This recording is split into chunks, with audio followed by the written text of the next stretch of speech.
கல்யாணத்துக்கு எங்கேயாவது ஒரு காரியத்துக்கு போகிறோம், இல்லை ஒரு சொந்தக்காரங்க வீட்டுக்கு ஒரு மஞ்சள் தண்ணிக்கு போகிறோம், ஏதாவது ஒரு ஃபங்க்ஷனுக்கு போகிறோம் அப்படின்னா போனோடனே கேட்குறது என்னென்னா, என்னப்பா வீடு கட்டிட்டியா, இடம் வாங்கிட்டியா? இதுதான் வந்து முதல் கேள்வியாகவே இருக்கும். அதைத்தான் நம்ம வந்து எங்கே போனாலும், அதாவது ஒரு ஆண் வந்து வீட்டுடைய தலைவன் வந்து அதை கொஞ்சம் சீரியஸாக எடுத்துக்கினாலும் அது ரொம்ப அவமானமாக ஃபீல் பண்ணுறது பார்த்திங்கன்னா அவருடைய மனைவி தான். இங்கே பாருங்கள், எங்கே போனாலும் கேட்குறாங்க, என்னால் இதை தாங்கிக்கவே முடியல அப்படிங்கிற ஒரு விஷயம் வந்து இந்த டிஸ்கஷன் வந்து மிடில் கிளாஸ், அப்பர் மிடில் கிளாஸில் இதில் கொஞ்சம் ஜாஸ்தி இருக்கும். அதுக்கு மேலே உள்ளவங்களில் பார்த்திங்கன்னா இருக்கும், இல்லாமல் இருக்காது. இது வந்து ஒரு வாழ்நாள் கனவாகவே எல்லாருக்குமே இருக்கும். அந்த வீடு கட்டுறது, வீடு வாங்கிறது, எப்படியாவது ஒரு வீடு கட்டிடணும், கடனை வாங்கியாவது கட்டிடணும், லோனை போட்டாவது கட்டிடணும், சிறுவ சேர்த்து வச்சு நகையெல்லாம் வித்தாவது கட்டிடணும். இதெல்லாம் தான் முக்கியமாக எல்லாருமே நினைக்கிறோம். இது ஒவ்வொரு மனிதனுக்கும் ஒரு அடிப்படையாக வந்து நம்ம விரும்புகிறோம். சரி, ரைட்டு, விரும்புறதெல்லாம் ஓகே. ஃபஸ்ட்டு இடம் வாங்கணும், எங்கே போய் பார்க்கணும், யாரை பார்க்கணும், எப்படி இடத்த தேர்வு செய்யணும், இதெல்லாம் என்ன மாதிரி விஷயங்கள்லாம் நம்ம கரெக்டாக முன்கூட்டியே ப்ரிப்பேர்டாக இருக்கணும். அதை பற்றிலாம் நம்ம அதை பற்றிலாம் தான் இப்போ தெரிஞ்சுக்க போகிறோம். ஃபஸ்ட்டு ஒரு இடம் வாங்கணும், வாங்க போகிறீங்க அப்படின்னா எப்படி இடத்த தேர்வு செய்யணும்? இடத்த தேர்வு செய்யணுன்னா நீங்கள் வந்து எந்த ஏரியாவில் வாழ போகிறீங்களோ, உங்களுக்கு பிடிச்ச இடம். எனக்கு இப்போ ஒரு ஏரியா இருக்குன்னா, இப்போ நான் ஒரு எடுத்துக்காட்டு சொல்கிறேனே, சென்னையில் வந்து நான் வந்து வலசரவாக்கத்தில் இருக்க போகிறேன் அப்படின்னா என்னென்னலாம் ஃபஸ்ட்டு செக் பண்ணணும் அப்படின்னா, ஃபஸ்ட்டு தண்ணி தேங்கி நிற்குமா, மழை பெஞ்சா, அதான் முதல்ல பார்க்கணும். ரெண்டாவது பார்க்க வேண்டியது, வாங்கக்கூடிய இடத்துல ஏற்கனவே ஏதாவது ஒரு 15-20 வருஷத்துக்கு முன்னாடி குப்பையை கொட்டி வச்சுருப்பாங்க. அப்போ அது குப்பை கொட்டி வச்சுருக்க இடமா, இதெல்லாம் எப்படிங்க பார்ப்பீங்க? தண்ணி தேங்கின்னு இருக்கான்னு வந்து நீங்கள் அந்த ஏரியாவில் இருக்கிற அயன்காரனை கேட்டாலே சொல்லுவாங்க. அயன் பண்ணுறவங்க, இல்லை அந்த ஏரியாவில் ஏதாவது ஒரு வயசானவங்களை கூப்பிட்டு கேட்டால் இந்த தகவலை சொல்லிவிடுவாங்க. குப்பை இருக்கா அப்படின்னு கேட்டால் ஒரு 15-20 வருஷத்துக்கு முன்னாடி குப்பை கொட்டியிருந்தாங்கன்னா நீங்கள் அதுக்கு மேலே பில்டிங் கட்டினீங்கன்னா அதுக்கான பிரச்சனை தனி, அப்புறமா சொல்கிறேன். தேங்கியிருக்கான்னு பார்க்கணும். அப்புறம் பார்த்திங்கன்னா நிறைய பேருக்கு வந்து இடத்த கீழே மட்டும்தான் தேடிட்டு இருப்போம். பக்கத்தில் ஒரு சுடுகாடு இருக்கும், சுடுகாடு பரியல் கிரவுண்டு, அது பக்கத்தில் நியர்பை இருக்கா, அது ரொம்ப முக்கியமாக பார்க்கணும். இதெல்லாம் பார்த்துட்டே வரீங்களா? அதை விட முக்கியமானது, அங்கே கிரவுண்ட் வாட்டர், நிலத்தடி நீர் வந்து தண்ணி வந்து எத்தனை அடியில் இருக்குது, போர் செலவு அதிகமாக போகிற மாதிரி வருமா? சரி, தண்ணி கிடச்சிருச்சு. தண்ணிக்கு அப்புறம் என்ன பண்ணணும்? தண்ணியோடைய குவாலிட்டி, தண்ணி வந்து உப்பு தண்ணியா இல்லை தோப்பு தண்ணியா, அது யூஸ் பண்ணக்கூடிய கண்டிஷனில் இருக்கா, இதெல்லாம் வந்து செக் பண்ணணும். வெறும் இடம் வாங்குகிறோம் கட்டுறோம் இல்லாமல் இதெல்லாம் பேசிக், இதெல்லாம் இப்போ செக் பண்ணிக்கிட்டே வரணும். இதெல்லாம் பார்த்துட்டு, இதெல்லாம் முடிஞ்சிச்சு சார், எல்லாமே ஓகே, இந்த பாயிண்ட்லாம் எனக்கு பார்த்துட்டேன், அடுத்து என்ன பண்ணணும்? நீங்கள் வாங்கக்கூடிய நிலம் வந்து டிடிசிபி இல்லைன்னா சிஎம்டி அப்ரூவல் வந்து இருக்குதா அப்படிங்கிறது பார்க்கணும். சென்னை பெருநகரங்கள்லாம் பார்த்திங்கன்னா சிஎம்டி அப்ரூவல்னு சொல்லுவாங்க, ஊர்லெலாம் டிடிசிபி அப்ரூவல்னு சொல்லுவாங்க. இன்றைக்கி வந்து நீங்கள் இடம் வாங்கணுன்னா எல்லாமே டிடிசிபி அப்ரூவல், சிஎம்டி அப்ரூவல் இருக்குமான்னு கேட்டால் கண்டிப்பாக வாய்ப்பு இல்லை. நீங்கள் ஒரு ரீசேல் பிளாட் வாங்க, புதுசில் தான் இருக்கும், ரீசேல் பிளாட் வாங்கினா அதெல்லாம் இருக்கிறதுக்கு வாய்ப்பு இல்லை. அப்போ நீங்கள் என்ன பண்ணணுன்னா, இந்த டாக்குமெண்ட்லாம் அப்ரூவல் ஏற்கனவே அப்ரூவல் வாங்கியிருக்கா, அந்த லேண்டு அப்ரூவல் லேண்டா, பட்டா யார் பேரில் இருக்குது, இதெல்லாம் வந்து டாக்குமெண்ட் வைஸ் செக் பண்ணணும். அதுக்கு முன்னாடி இன்னொரு முக்கியமான பாயிண்ட் இருக்குது.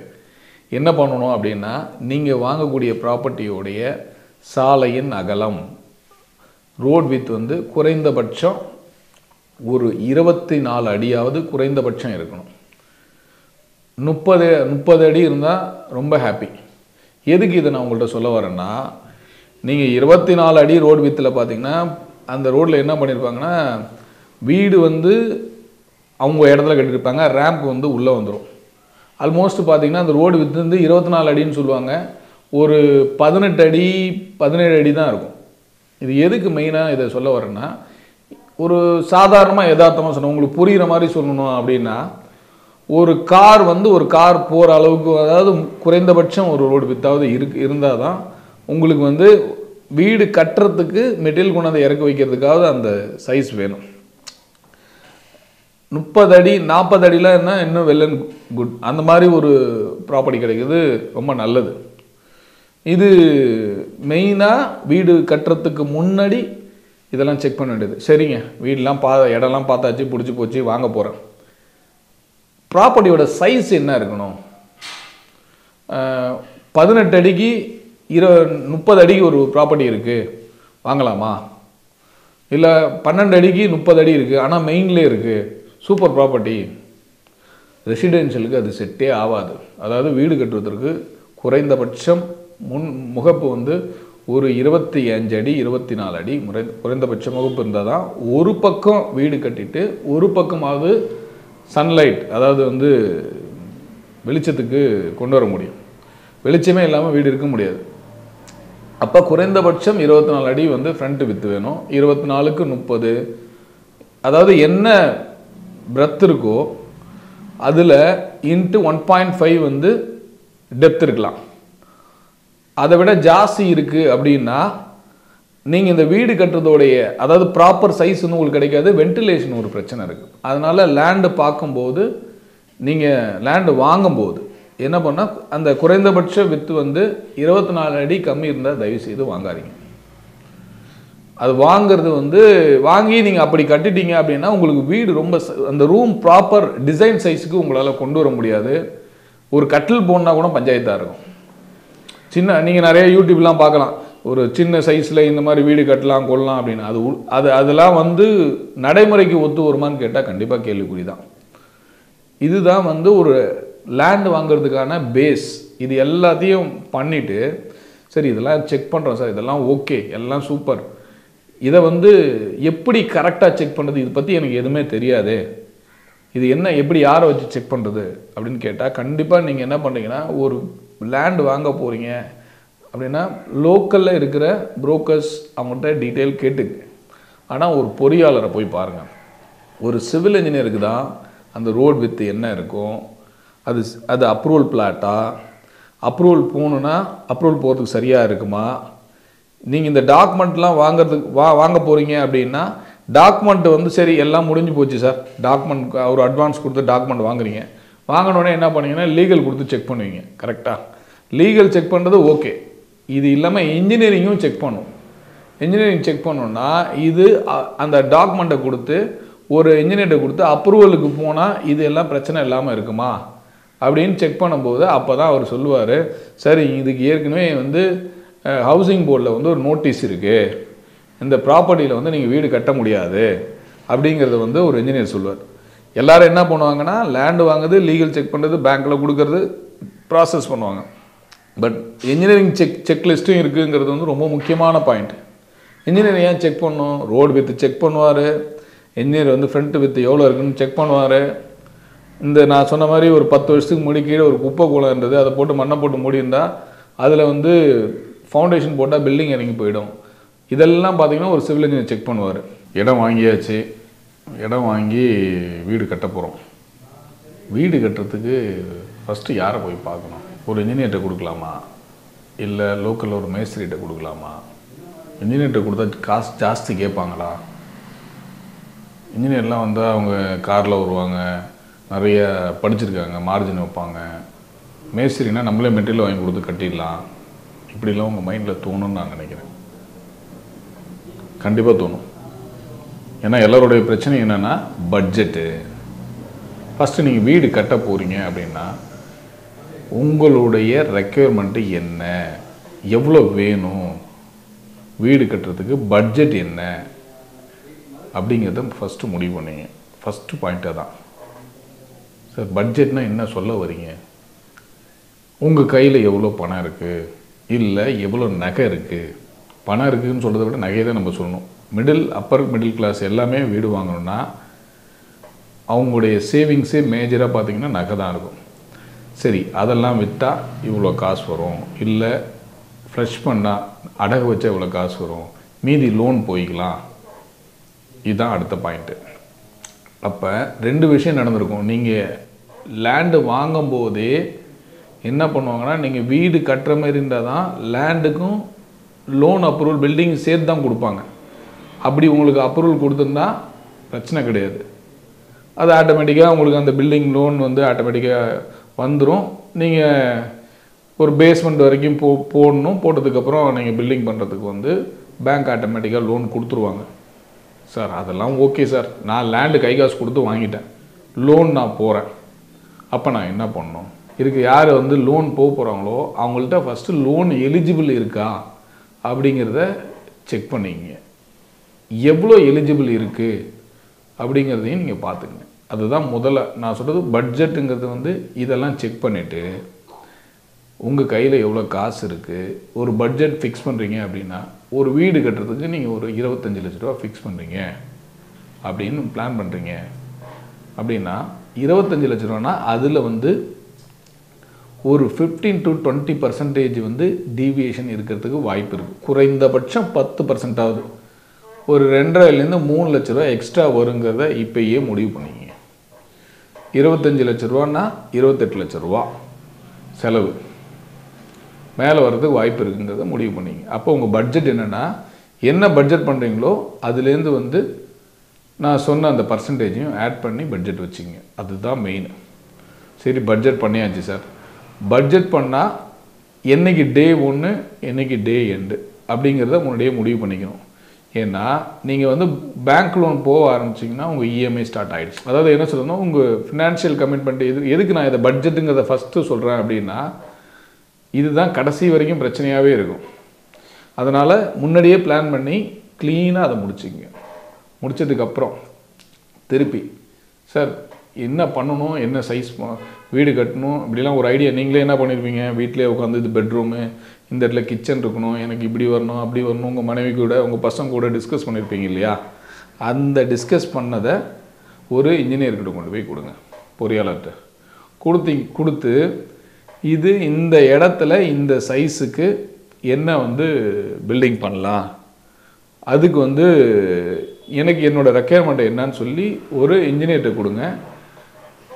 இன்ஜினியர் டிராயிங் போட்டு கொடுக்குற இன்ஜினியர்கிட்ட கொடுத்தீங்கன்னா அவங்க ரெடி பண்ணி கொடுப்பாங்க. இன்னும் கொஞ்சம் அப்கிரேடாக போகணும் அப்படின்னு நினச்சிங்கன்னா ஒரு ஆர்கிடெக்ட்கிட்ட கொடுத்தீங்கன்னா என்ன சைஸுக்கு என்ன பண்ணணுங்கிற டிசைன் வந்து அந்த ஆர்கிடெக்ட் ரெடி பண்ணி கொடுப்பாங்க. ஆர்கிடெக்ட்டு வந்து பெரிய காசு ஆகுமா அப்படிங்கிற கொஸ்டின் மார்க் இருக்கும். இது எப்படி நான் சொல்கிறது அப்படின்னா, நீங்கள் வந்து ஒரு 25 லட்ச ரூபாய்க்கு வீடு பண்ணுறீங்க, இல்லை ஒரு 50 லட்ச ரூபாய்க்கு வீடு பண்ணுறீங்க, 1 கோடி ரூபாய்க்கு வீடு பண்ணுறீங்க அப்படின்னா இதெல்லாம் மேண்டேட்ரி அப்படின்னு தான் நான் சொல்லுவேன். அப்போ வந்து ஒரு ரூம் சைஸ் என்ன சைஸ் மினிமம் சைஸ் இருக்கணும், அந்த கிச்சனில் எப்படி தண்ணி வெளியில் போகிறது, கிச்சனில் எப்படி வெளிச்சம் உள்ளே வரணும், வீட்டுக்குள்ளே எப்படி வெளிச்சம் உள்ளே வரணும், இது எல்லாமே பார்த்திங்கன்னா ஒரு இன்ஜினியருக்கும் ஆர்கிடெக்ட்டுக்கு தான் மேஜராக இது தெரியும். அதனால தான் அவங்க வேணும் நான் திருப்பி சொல்லிக்கிட்டே இருக்கிறேன். அவங்கள வச்சு டிசைன் ஃபைனலைஸ் பண்ணிக்கிறீங்க. இதுதான் வீடு இப்படி தான் வரும்ன்ட்டு. இதில் ஒரு விஷயத்தை நான் தெளிவாக உங்கள்கிட்ட சொல்கிறேன். ஒரு வாட்டி டிசைன் ஃபைனலைஸ் பண்ணிங்கன்னா, நீங்கள் வாஸ்து பார்க்கணுனாலும் சரி, மனையடி சாஸ்திரம் பார்க்கணுனாலும் சரி, எது பார்க்கணுனாலும் சரி, ஒரு வாட்டி டிசைன் ஃபைனலைஸ் பண்ணிட்டீங்க, இதுதான் செவரு, இதுதான் வால், இதுதான் பெட்ரூமு, இப்படி தான் வரும்னு முடிவு பண்ணிட்டீங்கன்னா, தயவு செய்து கடைசி வரைக்கும் வீடு முடிக்கிற வரைக்கும் அதுலேருந்து மாறாதீங்க.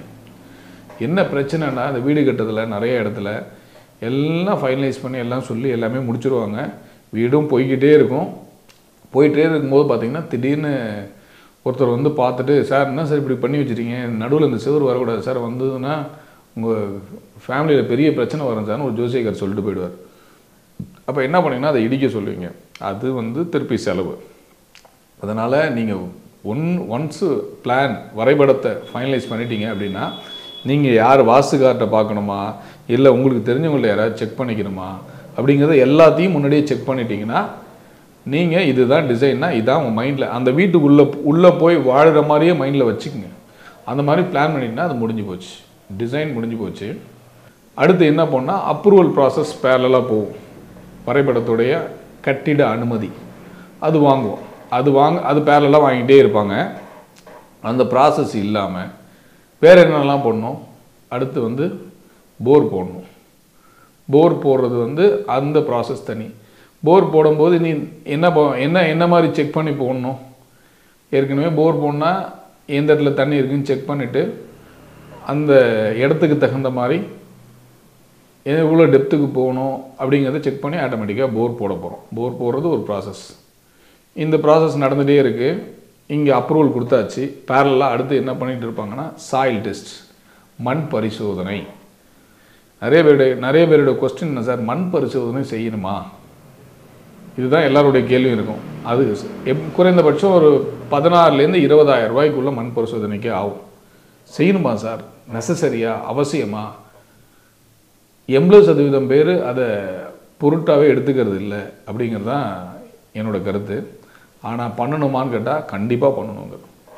எதுக்கு மண் பரிசோதனை பண்ணணும் அப்படின்னா, ஒரு சாதாரணமாக ஒரு கட்டிடம் கட்டும்போது ஒரு 6 அடி ஆழம் வரைக்கும் மண் எடுப்பாங்க. நீங்கள் ஒரு இடம் வாங்கியிருக்கும் போது ஒரு 15-20 வருஷத்துக்கு முன்னாடி பெரிய ஒரு குப்பை மேடாக இருந்திருக்கலாம், இல்லை ஒரு பெரிய நீர்பிடிப்பு ஏரியாவாக இருந்திருக்கலாம். நீங்கள் அது கீழே பார்த்தீங்கன்னா வெறும் கீழே சேராக கூட இருந்திருக்கலாம். அந்த கட்டிடத்தை தாங்குதிறன் இருக்கக்கூடியதாக இல்லாமல் கூட இருந்திருக்கலாம். இந்த மாதிரி பிரச்சனை கண்டிப்பாக இருக்கும். அதனால் இது மண் பரிசோதனை வந்து அவசியம். இன்கேஸ் நீங்கள் எடுக்காமல் போயிட்டீங்க, பயமுறுத்துறேன்னு நினைக்காதீங்க. நான் என்னோடய அனுபவத்தில் தான் நான் சொல்கிறேன். நான் எடுக்காமல் போயிட்டீங்கன்னா 6 அடிக்கு கீழே ஒரு 10 அடியில் கீழே ஸ்லரி சேரு மாதிரி இருக்குது, இல்லை ஒரு குப்பை இருக்குன்னா கட்டிடம் கட்டு முடிச்சதுக்கப்புறம் அந்த வெயிட் வந்து ஆட்டோமேட்டிக்காக உள்ளே இறங்கிறதுக்கு வாய்ப்பு இருக்குது, இல்லை கட்டிடம் சரிவதற்கான வாய்ப்பு இருக்குது. அதனால் இதை நீங்கள் மேண்டேட்ரியாக செஞ்சுருங்க. அது ஒரு செலவாக வச்சுக்காதீங்க. நீங்கள் இவ்வளோ பெரிய வீடு கட்டுறீங்க, ஒரு 30 லட்ச ரூபா 40 லட்ச ரூபா செலவு பண்ணி வீடு கட்டுறீங்க, ஒரு 20,000 ரூபா செலவு பண்ணி மண் பரிசோதனை செய்ய மாட்டிங்களா என்ன? அப்போ மண் பரிசோதனை அவசியம். என்ன சார் சும்மா ஒரு 1000 ஸ்கொயர் ஃபீட் கட்டுறதுக்கு இன்னும் பெரிய கதெல்லாம் சொல்லிட்டு இருக்கிறீங்க, டிசைன் அப்ரூவல் அப்படி இப்படி, இதெல்லாம் கிடையாது சார். எங்கள் ஊர்லாம் பாருங்கள் சார், 6 அடி தோண்டுவான், பள்ளம் போட்டுவான், கட்டிட்டு போயிட்டே இருப்பான். இந்த மாதிரி பிரச்சனைலாம் எங்களுக்கு கிடையாது சார். நீங்கள் சொல்கிறதெல்லாம் எங்களுக்கு புதுசாக இருக்குது சார் அப்படின்னும் சில பேர் கேட்கலாம். ஆனால் நான் சொல்கிறேன், நீங்கள் அந்த மாதிரிலாம் நினைக்காதீங்க. ஒரு விஷயத்தை புரிஞ்சு சரியாக பண்ணுறதுக்கு இது ஒரு வாய்ப்பாக கூட எடுத்துக்கலாம். என்ன புரிஞ்சு சரியாக பண்ணுறதுக்கு நானே எனக்கே சொல்கிறேனே, நான் சின்ன பிள்ளையாக இருக்கும்போது எங்கள் அப்பாவை வந்து ஒரு கம்பவுண்டர்கிட்ட தான் கூப்பிட்டு போவார். போய் உடம்பு சரியில்லைனா ஒரு ஊசி போட்டு வந்துடும். இன்றைக்கி நீங்கள் கம்பவுண்டர்கிட்ட போகிறீங்களா? கண்ணில் அடி போச்சுன்னா கண் டாக்டர்கிட்ட தான் போகிறீங்க. கையில் உடஞ்சதுன்னா எலும்பு டாக்டர்கிட்ட தான் போகிறீங்க. இப்போ மருத்துவத்தில் உங்களுக்கு எவ்வளோ ஒரு அவேர்னஸ் இருக்குது. இன்றைக்கி தனியாக யாரும் ஒரு பொதுநல மருத்துவரை போய் யாரும் பார்க்கறது கிடையாது. இன்றைக்கி வந்து மருத்துவத்தில் அவ்வளோ அவேர்னஸ் வந்துருச்சு. ஒருத்தர் ஹார்ட் பிரச்சனைனா ஹார்ட் டாக்டர்கிட்ட தான் போகிறாங்க சார். அதே மாதிரி தான் சார் கட்டிடமும்.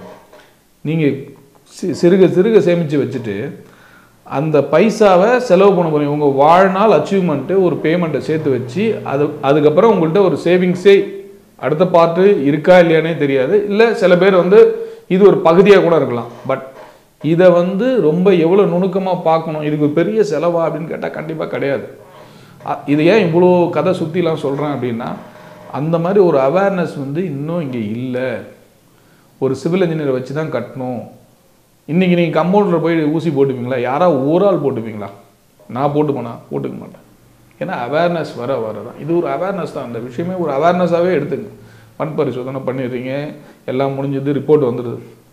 அதை அந்த இன்ஜினியர்கிட்ட கொடுக்கும்போது அவர் சொல்லுவார், சார் இதில் டெப்த்து 6 அடி போகும், இல்லை சார் இது கீழே பைல் போடணும், இந்த சாயில் வந்து நல்லா இல்லை அப்படிங்கிறது வந்து அதிலே தெரிஞ்சிடும். அப்போ பைல் போடணுன்னா பைல் கண்டிப்பாக போட்டே ஆகணும். அப்போ தான் அந்த பில்டிங் வந்து நிற்கும். இப்போ பைல் போகிற மாதிரி இருந்ததுன்னா நார்மலாக 6 அடிக்கு வந்து உள்ள நார்மல் டிசைன் வந்து ஒரு பட்ஜெட் இருக்குது. ஒரு பட்ஜெட்டில் வந்து ஒரு 7 lakhs 8 lakhs ஆகுது அப்படின்னா பைல் போடுறதுக்கு மேலே ஒரு 3 லட்ச ரூபா செலவாகிறதுக்கும் வாய்ப்பு இருக்குது. அப்போ இந்த மண் பரிசோதனையில் அதில் செஞ்சு சார் பைல் போடாமல் விட்டால் என்ன ஆகும், அப்படியே கட்டினா பக்கத்து வீட்டில் நிற்கலையா? நிற்கும். என்னைக்காவது இறங்கும்போது தான் தெரியும். இந்த மாதிரி நிறைய கட்டிடங்கள் நம்ம பார்க்குறோம். அதனால தான் நான் அதை சொல்கிறேன் நான். அப்போ இந்த பிரச்சனையெல்லாம் இதுலேயே நம்ம தெரிஞ்சுக்கிறோம். இதெல்லாம் தெரிஞ்சுக்கிறதுக்கு தான் இந்த முதல்கட்ட நடவடிக்கை. வரைபடம் வந்துருச்சு, அப்ரூவல் வந்துருச்சு, எல்லாமே வந்துருச்சு, வீட்டு ஸ்டார்ட் பண்ண போகிறோம். இன்ஜினியரை வச்சு கட்டுங்க, பொறியாளரை வச்சு கட்டுங்க, கட்டிட பொறியாளரை வச்சு கட்டுங்க. திருப்பி இதே தானே சொல்லிடுறீங்களே. ஃபஸ்ட்டு ஒரு இன்ஜினியரை வந்து எப்படி தேர்வு செய்வது சொல்லலாம். நீங்கள் இன்ஜினியர் வச்சு கட்டுங்க. எங்கள் ஊரில் ஒரு இன்ஜினியர்னு சொல்லிட்டு வந்து கட்டினார், பாதிலே விட்டுட்டு போயிட்டார், பில்டிங் ஒழுங்காகவே முடியல, காசு வாங்கிட்டு ஏமாற்றிட்டார். என் ஃப்ரெண்டு சொன்னால் இன்ஜினியர்லாம் கொடுக்காத, இன்ஜினியர் வச்சுலாம் பில்டிங் ஒழுங்காக கட்ட மாட்டாங்க, காசு வாங்கிட்டு ஏமாற்றிடுவாங்க அதிகமாக மார்ஜின் வைப்பாங்க, இப்படிலாம் உங்கள் மைண்டில் ஓடுது இல்லையா? பக்கத்தில் ஒருத்தர் சொல்லியிருப்பார், உங்கள் ஃப்ரெண்டு சொல்லியிருப்பார், இல்லை உங்கள் மாமா சொல்லியிருப்பாங்க, ஏதோ ஒன்று சொல்லியிருப்பாங்க. இந்த மாதிரி 100ல் ஒரு 1-2 தவறுகள் இல்லாமலாம் இல்லை. நான் 100% சொல்ல, இருக்குது, தவறுகள் இருக்குது. ஆனால் தேர்வுலேயும் தவறு இருக்குங்கிறேன். அப்போ என்ன பண்ணணும்? அவர் சரியான ஆளா? இதெல்லாம் எப்படி பார்க்கணும்? இப்போ இந்த மாதிரி பாதையிலே விட்டுட்டு ஓடக்கூடிய ஒரு ஆளா? இதெல்லாம் எப்படி தேர்வு செய்யணும்? இதெல்லாம் ரொம்ப முக்கியம். ஏன்னா இத்தனை வருஷம் கஷ்டப்பட்டு சேமித்த சேவிங்ஸ் ஆச்சே. சரி, இது எப்படி தேர்வு செய்யணும்? ஒரு பொறியாளர், ஒரு கட்டிட பொறியாளர்னா அவர் வந்து பதிவு செய்யப்பட்ட பொறியாளரா அரசாங்கத்தில் அப்படிங்கிறது கண்டிப்பாக செக் பண்ணணும். இன்னொன்று, அவர் என்ன படிச்சிருக்காரு? இன்ஜினியரிங்னா நிறைய பொறியியல் படிப்புகள் இருக்குது. அவர் கட்டிட பொறியாளரான்னு பார்க்கணும். சிவில் இன்ஜினியரா அப்படின்னு. சிவில் இன்ஜினியர்னால் என்ன? Civil engineer diploma in civil இன்ஜினியர்லேருந்து பிஹெச்டி வரைக்கும், பிஇ இருக்குது, பிடெக் இருக்குது, பிஹெச்டி வரைக்குமே சிவில் இன்ஜினியரிங் இருக்குது. அப்போ சிவில் இன்ஜினியரிங் படித்தவரா? அதை வந்து ஒரு வாட்டி அவர்கிட்ட கேளுங்க. கோச்சு பாரலாம் நினைக்காதீங்க, அவர்கிட்ட கேளுங்க. சார் என்ன படிச்சிருக்கீங்கன்னு கேளுங்க. ஓகே, ஒருத்தர் வந்து பார்த்துட்டீங்க, பேசிட்டீங்க, கேட்டீங்க. அதுக்கப்புறம் அவரை சரியான ஆளான்னு எப்படி நீங்கள் தேர்வு செய்வீங்க? எப்படி முடிவு பண்ணுவீங்க? அவர் ஏற்கனவே எங்கெங்கெல்லாம் கட்டிடம் கட்டியிருக்காரோ ஒரு வாட்டி போய் நேரில் பாருங்கள். சார் ஒரு 2-3 பில்டிங்காக நான் பார்க்கணும். அப்போ நேரில் போய் பார்க்கும்போது ஏற்கனவே அவர் பண்ணி கொடுத்தது உங்கள்கிட்ட நீங்கள் விசாரிங்க. வீடு எப்படி சார் கட்டி கொடுத்துருக்காரு, ஒன்றும் பிரச்சனை இல்லாமல் இருக்கா அப்படின்னு விசாரிங்க. அதில் விசாரிக்கும்போது தெரிஞ்சிடும். ப்ளஸ் வேறு எங்கேயாவது கிராக் இருக்கா, வீடோட ஃபினிஷிங் எப்படி இருக்குது, இது எல்லாமே கேட்கலாம். இதெல்லாம் வந்து தரவுகள் தான் ரொம்ப முக்கியம். ஒரு வீடு கட்டுறதுக்கு தரவுகள் இல்லாமல் எதுவுமே பண்ண முடியாது. கேளுங்க. அதே நேரத்தில் அவர் வந்து சில இன்ஜினியர் சொல்கிற யங் ஆண்டர்பிரனராக இருக்கலாம், இப்போ தான் புதுசாக தொழில் ஸ்டார்ட் பண்ணியிருக்கலாம், அவர் ஒரு பொறியாளர்கிட்ட வேலை பார்த்துருக்கலாம். அப்போ வேலை பார்த்த பில்டிங்கை போய் காமிக்க சொல்லுங்கள். நீங்கள் ஒரு யங்ஸ்டருக்கு வேலை கொடுக்கலான்னு ஒரு உங்கள் மைண்டில் இருக்கும். அவர் ஏற்கனவே பண்ணதை பார்க்க சொல்லுங்கள். இப்போ தான் புதுசாகவே இன்ஜினியரிங் படிச்சுட்டு வந்து பில்டிங் கட்ட போகிறோன்னா அதை கண்டிப்பாக பில்டிங் கொடுக்காதீங்க. காலத்தால் உள்ள ஒரு விஷயங்கிறதால அனுபவம் குறைந்தபட்சம் ஒரு 5 ஆண்டுகள் அனுபவமாவது உள்ள பொறியாளர்கிட்ட தான் நீங்கள் கட்டிடம் கொடுக்கணும். இதுதான் முக்கியமான விஷயம். அதுக்கப்புறமா அவர் பண்ண பில்டிங்லாம் செக் பண்ணி பார்த்துட்டு இதெல்லாம் சரியாக இருக்கணும். அதுலேயே உங்களுக்கு ஒரு ஐடியா கிடச்சிடும், இவர் சரியான பொறியாளர் தானா அப்படிங்கிறது தெரிஞ்சிடும். தெரிஞ்சுக்கிட்டு அதுக்கப்புறம் அவருடைய ஃபினிஷர்ஸ்லாம் நீங்கள் அங்கேயே தெரிஞ்சிடும். என்ன மாதிரி பில்டிங் ஃபினிஷ் பண்ணி கொடுத்துருக்காரு, நல்ல சைஸுக்கு வந்திருக்கா, வீட்டில் ஒழுகாமல் இருக்கா, டாய்லெட் அடைப்பு இல்லாமல் இருக்கா, விரிசல்கள் இல்லாமல் இருக்கா, இது எல்லாமே தெரிஞ்சிடும். அவருடைய வேலையுடைய குவாலிட்டி தரம் வந்து அதில் தெரிஞ்சிடும். அப்போ உங்களுக்கு இன்ஜினியரோடைய டீட்டெயில் தெரிஞ்சு போயிடுது. இதை முடிச்சுட்டு பொறியாளரை தேர்வு செஞ்சிட்டிங்க. தேர்வு செஞ்சுட்டு இந்த பொறியாளர் தேர்வு தான் ரொம்ப முக்கியம். இதில் நான் ஏற்கனவே உங்கள்கிட்ட சொன்ன மாதிரி அந்த பொறியாளர் வந்து பாதிலே விட்டுட்டு ஓடி போயிடுவாரா? சார் இதெல்லாம் காமிக்கிறார் சார், ஆனால் காசு வாங்கிட்டு ஓடி போயிடுறேன்னு சொல்லி இந்த மாதிரி தான் எனக்கும் காமிச்சாங்க, ஆனால் காசு வாங்கிட்டு ஓடி போயிட்டாரு. இப்போ வந்து இது எப்படி கொண்டு போகும் அப்படின்னா, அவர் சரியாக பண்ணியிருக்காரா? உங்கள் தரப்பு நியாயத்தில் கரெக்டாக இருக்கும், அவர் தரப்பு நியாயத்தில் தப்பாக இருக்கலாம், இது மாறி இருக்கலாம். அதனால் இதை எப்படி இதை அணுகிறது அப்படின்னா, இப்போ தான் முக்கியமான பாயிண்ட் வரும். நம்ம டாக்குமெண்டேஷன், அக்ரிமெண்ட். கட்டிடத்துக்கு நீங்கள் ஒரு பொறியாளர்கிட்ட போகும்போது என்ன மாதிரி அக்ரிமெண்ட்டில் என்னென்னலாம் பண்ணணும், வேறு என்னென்னலாம் வரைபடம்லாம் வந்து அவர்கிட்டேருந்து வாங்கணும், அதற்கு என்ன மாதிரி பேச்செல்லாம் அவர்கிட்ட டிஸ்கஸ் பண்ணணும். நீங்கள் பொதுவாக பார்த்தீங்கன்னா என்ன பேசுவாங்கன்னா, ஒரு வீடு கட்ட போகிறவர் என்ன சொல்கிறோன்னா, சதுரடி என்ன விலைக்கு நீங்கள் கட்டுவீங்க அப்படின்னு கேட்பார். இதுதான் வந்து பொதுவாக கேட்குற கேள்வியாக இருக்கும். இன்றைக்கி சந்தை விலையில் பார்த்தீங்கன்னா 2024 இன்னைய சந்தை விலை வந்து ஒரு சதுர அடிக்கு வந்து 2500லேருந்து 3000 ரூபாய் வரை வந்து சதுர அடியோட இன்னைய சந்தை நிலவரம் இதுதான் கட்டுறது. சரி, 2500 ரூபாய்க்கு என்னென்னலாம் பண்ணுவீங்க, எதெல்லாம் அதுக்குள்ளே வரும், எதெல்லாம் அதுக்கு வெளியில் வரும், இதுதான் இந்த ஒப்பந்தத்தில் ரொம்ப முக்கியம். நம்ம என்ன பண்ணுவோன்னா, கட்டிடம் மட்டும்தான் மனசில் வச்சுருப்போம். வீடு கட்டணும், வீடு வந்து 1200 சதுர அடி, எனக்கு 2500 ரூபா. இப்பயுமே நம்ம கால்குலேஷன் பண்ணும்போது இப்படி தான் பண்ணுவோம். 1000 சதுர அடி 2500, 25 லட்ச ரூபா, மேலே வந்து ஒரு 3 லட்ச ரூபா, 28 லட்ச ரூபா, இதுக்குள்ளே நம்ம முடிச்சிடலாம் அப்படின்னு உங்கள்கிட்ட ஒரு சிந்தனை இருக்கலாம். சில பேர் இன்னும் தெளிவாகவும் இருக்கலாம். சரி, என்னென்னலாம் அதிகமாக வரும், எதெல்லாம் ஒப்பந்தத்தில் சேர்க்கப்பட்டிருக்கணும், கட்டிடம் மட்டும் அப்படின்னா வீடு கட்டுறது மட்டும் வீடு கிடையாது, அது கூட என்னென்னலாம் இருக்குது. செப்டிக் டேங்க் ரொம்ப முக்கியமான பாயிண்ட்டு. அப்புறம் காம்பவுண்ட் வால், மதில் சுவர் பண்ணணுன்னா காம்பவுண்ட் வால் கம்பல்சரி. போரு, அப்புறம் மண் பரிசோதனை. சில சமயம் உங்களுடைய நிலம் வந்து சாலையின் உயரத்தை விட வந்து பள்ளமாக இருக்குது அப்படின்னு பார்த்தீங்கன்னா, நீங்கள் கணக்கு பண்ணிகிட்ருப்பீங்க உங்கள் பட்ஜெட்டுக்குள்ளே ஒரு 3 அடி வரைக்கும் தான் வந்து நார்மல் நீங்கள் அந்த பட்ஜெட்டுக்கு அவங்க சொல்கிற சதுர அடிக்குள்ளே வரும். அதாவது பேஸ்மெண்ட்டோடைய ஹைட்டு வந்து குறைந்தபட்சம், அதாவது 3 அடிக்கு தான் வந்து அவங்க சொல்லியிருக்கிற ஸ்கொயர் ஃபீட் ரேட் வந்து பொருந்தும்பாங்க. இப்போ 5 அடி தூக்குற மாரி வருது அப்படின்னா அப்போ அதுக்கு என்ன பட்ஜெட் வரும்? இதெல்லாம் நீங்கள் அவங்கள்ட்ட அந்த பொறியாளர்கிட்ட என்னென்னலாம் கேட்கணும் அப்படிங்கிறதுக்கு தான் நான் இதை சொல்ல வரேன். அப்போ 5 அடிக்கு மேலே போனால் அது என்ன பட்ஜெட்டு சார், ஒரு 3 அடி தூக்குன்னா இவ்வளோ காசு ஆகும், அதோடைய கணக்கு என்ன, அதை தனியாக வாங்கிக்கிங்க. அப்புறம் என்னென்னலாம் கட்டிடம் இல்லாமல் என்னென்னலாம் செக் பண்ணணும் அப்படிங்கிறத நான் சொல்லிடுறேன். மதில் சுவர், கேட்டு, மெயின் கேட்டு, அப்புறம் மெயின் கேட்டுக்கு வெளியில் போடுற ரேம்ப்பு, அதுக்கப்புறம் பார்த்தீங்கன்னா கிரில்லாம் வந்து சில பொறியாளர்கள் சேர்த்து கொடுத்துருப்பாங்க, சில பேர் வந்து தனியாக கொடுத்துருப்பாங்க.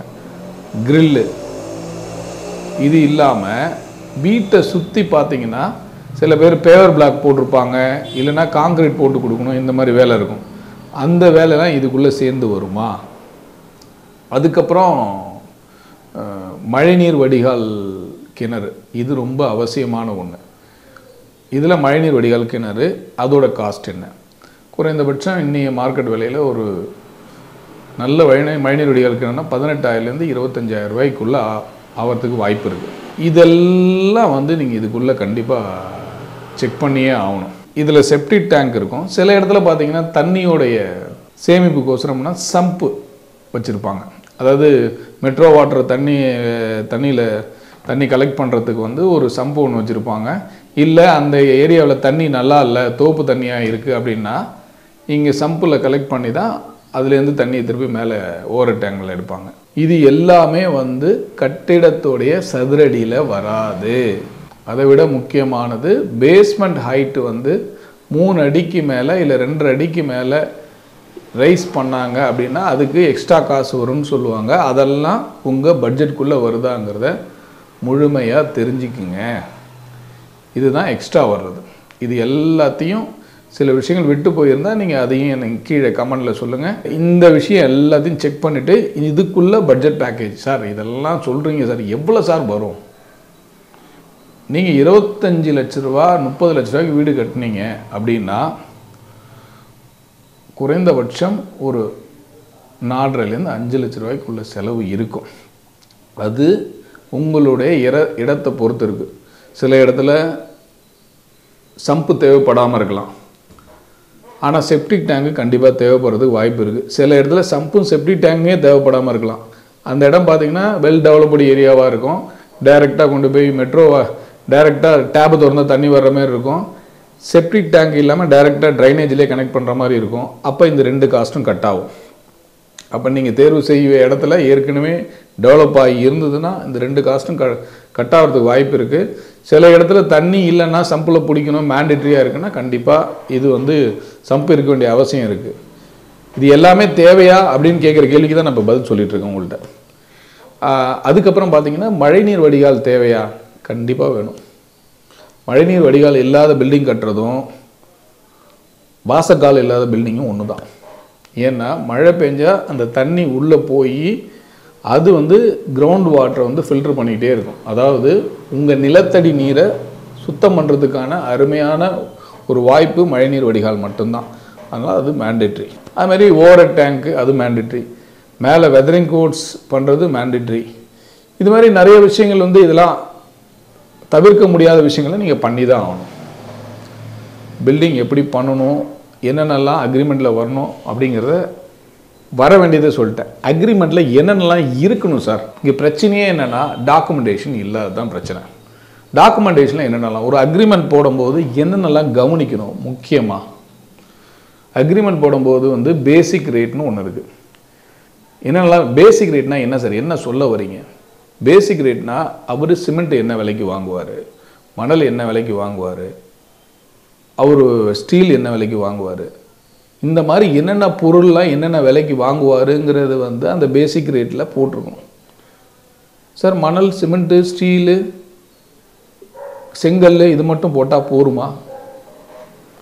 குறைந்தபட்சம் ஒரு 20லேருந்து 25 ஐட்டங்களுக்கு வந்து பேசிக் ரேட் கொடுத்துருக்கணும். புரியல, என்ன சொல்ல வரீங்க, என்ன அதானே கேட்குறீங்க? ஒன்றுமே கிடையாது. இப்போ வந்து ஒரு ப்ளம்பிங் ஃபிட்டிங்ஸ் வாங்குறாரு, பேரிவேர் அப்படின்னு சொல்லி கொடுத்துருப்பாரு. பேரிவேரில் பாத்ரூம் ஃபிட்டிங்ஸ் என்ன ரேட்டுக்கு வாங்குறீங்க? ஒரு வெஸ்டர்ன் கிளாஸட் வந்து 3500 ரூபாய்க்கு வாங்குறேன், அது பேசிக் ரேட்டில் போட சொல்லுங்கள். இன்னொரு விஷயம், டைல்ஸு சதுர அடிக்கு வந்து இது காமனாகவே அக்ரிமெண்ட்டில் வந்துடும். 50 ரூபாய்க்கு வாங்குறேன்னு அவர் சொல்லுவார், நீங்கள் 65 ரூபாய்க்கு வாங்கியிருப்பீங்க, மேலே 15 ரூபா நீங்கள் கொடுக்குற மாதிரி இருக்கும். இப்போ இதெல்லாம் வந்து டாக்குமெண்டேஷனில் பேசிக் ரேட்டில் கண்டிப்பாக வர வேண்டிய ஒரு பாயிண்ட்ஸ். இதை வந்து நூக்கன் காரணம் செக் பண்ணிங்க. இங்கே என்ன பிரச்சனைனா, நிறைய இடத்துல நீங்கள் 2500 ரூபா பணம் வாங்குறீங்க, நீங்கள் இது கூட பண்ணி கொடுக்க மாட்டீங்களா அப்படிங்கிற கொஸ்டின் எப்போ வரும்னா நீங்கள் அங்கே பண்ணும்போது தான் வரும். இப்போ எதுவுமே வராது. அதே மாதிரி அவங்க கொடுத்துருக்கக்கூடிய கட்டிடத்தில் இது கொடுத்துருக்கிறதுல முக்கியமாக நீங்கள் பார்க்க வேண்டியது பேஸ்மெண்ட் ஹைட் வந்து மென்ஷன் பண்ணியிருக்கணும். 2 அடி 3 அடி அப்படிங்கிறத வந்து அவங்க மென்ஷன் பண்ணியிருக்கணும். பேஸ்மெண்ட் ஹைட் வந்து இந்த உயரம் தான் பண்ணி கொடுப்பேன்னு. இதெல்லாம் நீங்கள் அந்த அக்ரிமெண்ட்டில் இருக்காங்கிறத பார்க்க வேண்டிய விஷயம். இதுமாதிரி ப்ளம்பிங்னா என்ன பிராண்டு, இவங்க பண்ணுற எல்லா ஐட்டத்துக்கும் பிராண்டு சைடில் மென்ஷன் பண்ணியிருக்கணும். என்னென்ன பொருள் வாங்குறாங்க, என்ன பிராண்டு அப்படிங்கிறத கண்டிப்பாக மென்ஷன் பண்ணியிருக்கணும். அதோட பேசிக் ரேட்டை மென்ஷன் பண்ணியிருக்கணும். இது வந்து இன்னொன்றும் கேட்கணும், சார் இதில் வந்து வரி உட்படவா, இன்க்ளூடிங் டேக்ஸா அப்படிங்கிறதெல்லாம் நீங்கள் கிளியராக கேட்டுக்குங்க. இதெல்லாம் ரொம்ப முக்கியமான விஷயம். இதெல்லாம் கேட்டுட்டு இதில் வந்து பேசிக் ரேட் முடிச்சிட்டோமா, அடுத்த பாயிண்ட் போயிடுவோம். அக்ரிமெண்ட்டில் எவ்வளவு நாளில் கட்டிடத்தை முடிச்சு கொடுப்பீங்க? ஒருத்தர் என்ன பண்ணுவார், என்ன மாதிரி தப்பெல்லாம் நடக்கும் கட்டிடத்தில் பார்த்தீங்கன்னா, உங்கள்கிட்ட அட்வான்ஸ் வாங்கி வேறு ஒரு இடத்துல ரொட்டேட் பண்ணுறதுக்கு வாய்ப்பு இருக்குது. இல்லை உங்கள்கிட்ட பில்டிங் பண்ணிவிட்டு பாதிலே வேற ஒரு இடத்துல ஃபண்ட்ஸு போகிறதுக்கு வாய்ப்பு இருக்குது. இந்த வாய்ப்பெல்லாம் எப்படி தவிர்ப்பது? அவரை போய் நீங்கள் நோண்ட முடியாது, அவரை போய் தேட முடியாது இல்லையா? அப்போ என்ன பண்ணணும், ஒரு அக்ரிமெண்ட்லே இந்த தேதியில் ஆரம்பித்து 6 மாதங்களில் இந்த கட்டிடம் முடிச்சு கொடுக்கணும் அப்படிங்கிறது வந்து அது கம்பல்சரி. அதாவது நேர அளவு வந்து நீங்கள் உங்களுடைய அக்ரிமெண்ட்டில் கட்டாயமாக இருக்கணும். நேர அளவு ரொம்ப முக்கியம், கட்டாயமாக இருக்கணும். உங்கள் சைடு இப்போ சரி ஏதோ ஃபண்டு ரோல் பண்ணுறதுல ஏதோ பிரச்சனை இருக்குது அப்படின்னா அதில் ஒரு வரி எழுதலாம். இன்கேஸ் என்னோட தாமதமாக இருந்தது அப்படின்னா அந்த வரியிலே சொல்லலாம், இது மாதிரி இருந்ததுன்னா வேலை நிறுத்தப்பட்டு அதுக்கு தகுந்த மாதிரி அந்த காஸ்ட் டிஃப்ரெண்ட். இப்போ மேபி ஒரு 6 மாதம் நின்று போகுதுன்னா பெரிய டிஃப்ரென்ஸ் வராது. ஒரு 2 வருஷம் நின்று போயிடுதுன்னா கன்ஸ்ட்ரக்ஷன் காஸ்ட்டு அதிகமாக வரதுக்கு வாய்ப்பு இருக்குது. பொறுப்பு நானே ஏற்றுக்கொள்கிறேன்னு அந்த வரி எழுதிக்கலாம்.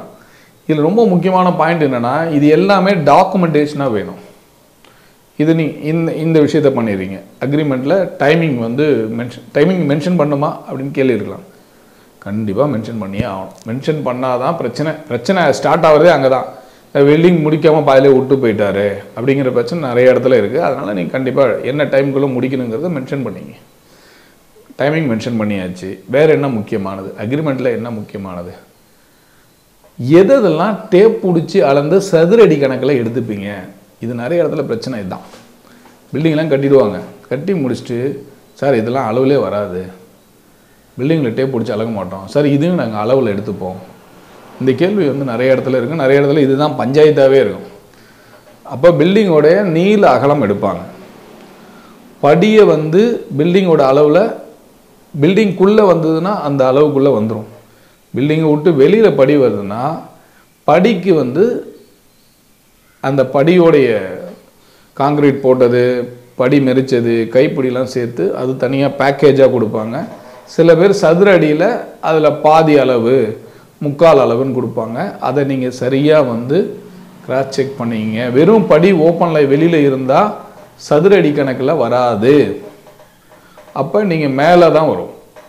அப்போ கம்ப்ளீட் கவர்டு, அதாவது ஒரு 3 படியாக வருது அப்படின்னா அது சதுர அடியில் தான் வரும். அப்போ இதை நீங்கள் வந்து கண்டிப்பாக செக் பண்ணணும். சார் வேறு இதெல்லாம் வரும், போர்ட்டிக்கோ வெளியில் வந்தால் அது சதுரடியில் வருமா? வெறும் ஸ்லாப் மட்டும் வெளில இழுத்தாங்கன்னா அது சதுரடியில் வராது. அந்த ஸ்லாபுக்குள்ள காஸ்ட்டு மட்டும் கால்குலேட் பண்ணி எவ்வளோ வருது இதெல்லாம் முன்னாடியே பேசிடுங்க. கடைசியாக உட்காந்துக்கிட்டு இவ்வளோ வருது அவ்வளோ வருதுன்னு பேசணும். இதெல்லாம் முன்னாடியே பேசி தரவாக பேசி க்ளோஸ் பண்ணிவிடுங்க. இது முடிஞ்சு போச்சு. சரி, இதெல்லாம் பண்ணியாச்சு. இதெல்லாம் பண்ணி அடுத்து என்ன அக்ரிமெண்ட்டில் வேணும்?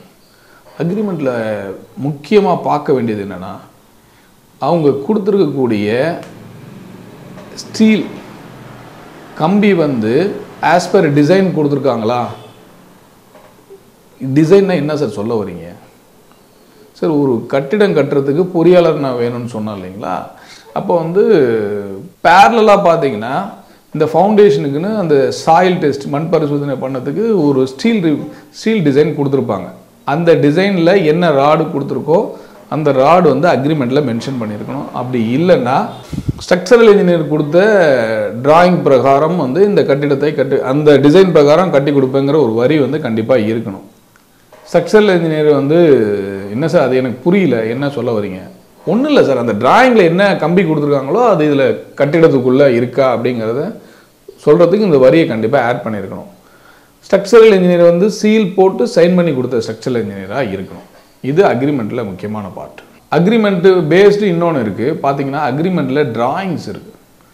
நீங்கள் வந்து அவர்கிட்ட எத்தனை டிராயிங் கொடுப்பார், என்னென்னலாம் டிராயிங்கில் வரணும் அப்படின்னா ப்ளம்பிங் டிராயிங்கு, எலக்ட்ரிக்கல் டிராயிங்கு, இந்த டிராயிங்லாம் தனியாக சார்ஜஸ் ஆகுனா கொடுத்து வாங்கிடுங்க. ஏன் என்ன எதனால் சார் வாங்கணும், எதுக்கு சார் இதெல்லாம் வாங்கணும்? ப்ளம்பிங் டிராயிங், எலக்ட்ரிக்கல் டிராயிங் அவர் வீடு கட்டி கொடுத்துட்டு போயிடுவார். ஒரு 5 வருஷம் 6 வருஷம் கழிச்சு ஏதாவது ஒரு எலக்ட்ரிக்கல் ஃபயர் வரும், அப்போ ஏதாவது ஒரு இடத்துல எரிஞ்சு போகும். அப்போ அந்த டிராயிங் இருந்தால் எந்த இடம் இருக்கோ அந்த இடம் மட்டும் நீங்கள் எடுத்துகிட்டு ரிப்பேர் பார்த்துக்கலாம். இல்லை புதுசாக ஒரு எலக்ட்ரிஷியன் வந்தானா சார் ஒயரிங் ஃபுல்லாக போயிடுச்சு எல்லாத்தையும் எடுத்துகிட்டு மாற்றணும்பா, அப்போ காசு போயிடும். இப்போ ப்ளம்பிங் டிராயிங் எதுக்குன்னா கீழே ஏதாவது ஒரு லைனில் அடப்பு இருக்கும். அந்த அடப்பு வந்து டிராயிங்கில் பார்த்து இந்த இடம் இந்த பைப்பு தான் இருக்குன்னு எடுத்துகிட்டு உடனே மாற்றத்துக்கு ஈஸியாக இருக்கும். அதனால் கண்டிப்பாக இது 2 டிராயிங்கும் ரொம்ப அவசியம். அப்புறம் ஃபர்னிச்சர், இது மாதிரி ஒரு பார்த்திங்கன்னா ஒரு 8 டிராயிங் இருக்குது. என்னென்ன டிராயிங்லாம் அவசியம்? ஒன்று வந்து அப்ரூவல் டிராயிங், ரெண்டாவது பார்த்திங்கன்னா ஸ்ட்ரக்சரல் டிராயிங். ஸ்ட்ரக்சரல்னால் அந்த ஃபவுண்டேஷனில் என்னென்ன கொடுக்கணும் அப்படிங்கிற ஸ்ட்ரக்சரல் டிராயிங். அப்புறம் ஃபர்னிச்சர் லேஅவுட். ஃபர்னிச்சர் லேஅவுட் எதுக்கு? ஃபர்னிச்சர் லேஅவுட் ரொம்ப முக்கியம். ஃப்ரிட்ஜ் எங்கே வைக்கணும், வாஷிங் மிஷின் எங்கே வைக்கணும், பெட்டோட பொசிஷன் என்ன, ஷோபா எங்கே வைக்கணும், மற்ற ரெஃப்ரிஜிரேட்டர் எங்கே வைக்கணும், இது எல்லா ஐட்டமும் கம்ப்ளீட்டாக வந்து பார்த்திங்கன்னா அந்த லேஅவுட்டில் இருக்கும். அப்போ இந்த டிராயிங் பிரகாரம் வந்து பார்க்குறதுக்கு உங்களுக்கு அப்போ தான் உங்கள் மைண்டில் ஐடென்டிஃபிகேஷன் ஆகும், இந்த இடம் இது வருங்கிறது தெரியும்.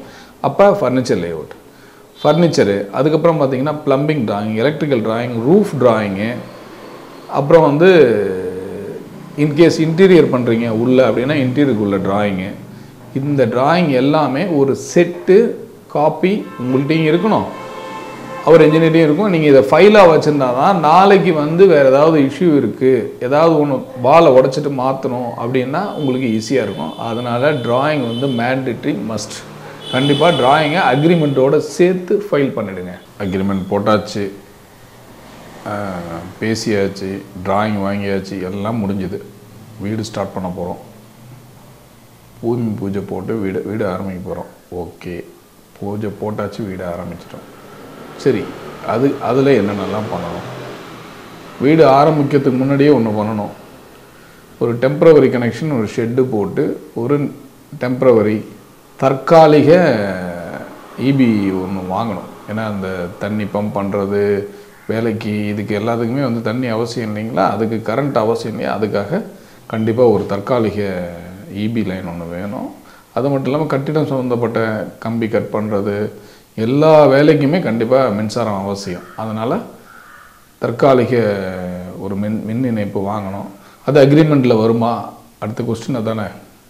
அதெல்லாம் அக்ரிமெண்ட்டில் வராது, அதெல்லாம் நீங்கள் தான் பண்ணணும். உங்கள் செலவில் அது ஆடட். தற்காலிக இணைப்பும் ஆடடு. இதை வந்து பண்ணி முடிச்சுட்டு ஷெட்டு போட்டு முடிச்சதுக்கப்புறம் ஷெட்டு எதுக்கு? சிமெண்ட் மூட்டை வைக்கிறதுக்கு, கன்ஸ்ட்ரக்ஷன் மெட்டீரியல் வைக்கிறதுக்கு இதுக்கெல்லாம் வந்து ஒரு தற்காலிகமான ஷெட்டு வேணும். நீங்கள் பார்த்துருப்பீங்க உங்கள் ஃப்ரெண்டு வீட்டெலாம் கட்டும்போது கண்டிப்பாக இந்த மாதிரி ஒரு ஷெட்டு இருக்கும். ஒரு ஷெட்டு ஒன்று போட்டுருங்க, மெட்டீரியல்லாம் வச்சுருங்க, எல்லாம் ரெடி. பூஜை போட்டிங்க. அடுத்து பள்ளம் எடுக்கணும். ரைட்டு, பள்ளம் எடுக்கணும். எவ்வளோ எடுக்கணும்? அக்ரிமெண்ட்டில் 6 அடி போட்டிருக்கு, அது பிரகாரம் எடுக்கணும். கரெக்டு. அதே வந்து நான் சொன்னது டிராயிங்கை எப்பயுமே கையில் வச்சுங்க. ஒரு செட்டு காப்பி வந்து சைட்டில் வைக்க சொல்லுங்கள். டிராயிங்கை ஒரு செட்டு உங்கள் கையில் எடுத்து வந்துடுங்க. புதுசாக இருக்கே, இது மாதிரிலாம் நாங்கள் பார்த்தது இல்லையே. டிராயிங் இருங்கிறீங்க, எடுத்து வரணுங்கிறீங்க, அதை எடுத்து வரணுங்கிறீங்க. சரி, இதெல்லாம் நடக்கிற விஷயந்தான். சொன்னால் கட்ட போகிறான், இதில் என்ன டிராயிங் எடுத்துகிட்டு வந்து என்ன சார் பண்ண போகுது? இதுதானே உங்கள் கொஸ்டின்னு. சார் கொஞ்சம் மாறுங்க சார், கொஞ்சம் கொஞ்சமாக மாறுங்க. மாறினா தான் டாக்குமெண்டேஷன் சார். அவர் கரெக்டாக பண்ண சண்டை இல்லாமல் கடைசி வரைக்கும் போகணும் இல்லையா? உங்களுக்கும் அந்த கான்ட்ராக்டருக்கும் இல்லை இன்ஜினியருக்கும் உங்களுக்கு சண்டை இல்லாமல் போகணும் இல்லையா? அதுக்கு தான் இதெல்லாம் நான் சொல்லிகிட்ருக்கேன். டிராயிங்கிறது டாக்குமெண்ட்டு. போய் ஃபவுண்டேஷன் வந்து ஆஸ் பர் டிராயிங் பிரகாரம் சார் எவ்வளோ சார் டெப்த்து அக்ரிமெண்ட்டில் 6 அடி போட்டிருக்கா, 6 அடி போட்டிருக்கு, பைல் போட்டிருக்கா, பைல் போடணும் எவ்வளோ போகணும் எல்லாம் பேசி முடித்ததை தான் நான் சொல்கிறேன். அதை கரெக்டாக பண்ணியிருக்காங்க. அதை டிராயிங் வச்சு இன்ஜினியர் வச்சு செக் பண்ணி கரெக்டாக பண்ணுறாரா அப்படிங்கிறத பார்க்கும்போது ஒரு பள்ளம் எடுப்பார். அதுக்கப்புறம் காங்க்ரீட் போடுவார். ஒரு ஸ்டெப்பாக போய்கிட்டே இருக்கும். சரி, பள்ளம் எடுத்து காங்க்ரீட் போடுறாங்க. கீழே வந்து ஃபுட்டிங் போடுவாங்க. ஃபஸ்ட்டு என்னென்னலாம் பண்ணுவாங்க அப்படிங்கிறது டிராயிங்லேயே இருக்கும். நீங்கள் வந்து என்ன பண்ணுவாங்க அப்படிங்கிற எதுக்கு டிராயிங் திருப்பி சொல்லிக்கிட்டே இருக்க பாருங்கள். எதுக்கு டிராயிங் நீங்கள் சொல்லிக்கிட்டே இருக்கானே. அவர் என்ன டெப்த்துக்கு காங்கிரீட் போடுவார் அப்படிங்கிறது டிராயிங்கில் இருக்கும். நீங்கள் ஒரு வாட்டியும் அவர்கிட்ட கேட்கணும்னு அவசியமே கிடையாது. டிராயிங் பார்ப்பீங்க, என்ன சார் 6 அடி போட்டிருக்கு, நீங்கள் என்ன சார் 6 அடி போடல 5 இன்ச்சு தான் போட்டிருக்கீங்க, 3/4 அடி போட்டிருக்கு 6 அடி தான் போட்டிருக்கீங்கிறத கொஸ்டின் பண்ணலாம். ஏன்னா இது டிராயிங்லேயும் இருக்கும், அக்ரிமெண்ட்லேயும் இருக்கும். அக்ரிமெண்ட்டில் ரைட்டிங்கில் இருக்கும் சார் 6 அடின்னு சொல்லியிருப்பாங்க, 6 அடி எங்கன்னு சொல்லியிருக்க மாட்டாங்க. ஆனால் டிராயிங்கில் கிளியராக இருக்கும். அதனால் டிராயிங் வச்சு நீங்கள் செக் பண்ணிக்கலாம். அப்போ ஃபவுண்டேஷன் டெப்த்து எல்லாமே வந்து டிராயிங்கில் மார்க் பண்ணியிருக்கோம். பண்ணிங்கன்னா இது காங்கிரீட் போட்டு வராரு, ஒரு ஸ்டெப்பாக பில்டிங் வந்துகிட்டே இருக்குது. சரிங்க சார், காங்கிரீட்லாம் போடுறாரு, அது கரெக்டாக போடுறாரா அப்படிங்கிறதையும் செக் பண்ணணும் இல்லையா? அதை எப்படி செக் பண்ணுவீங்க?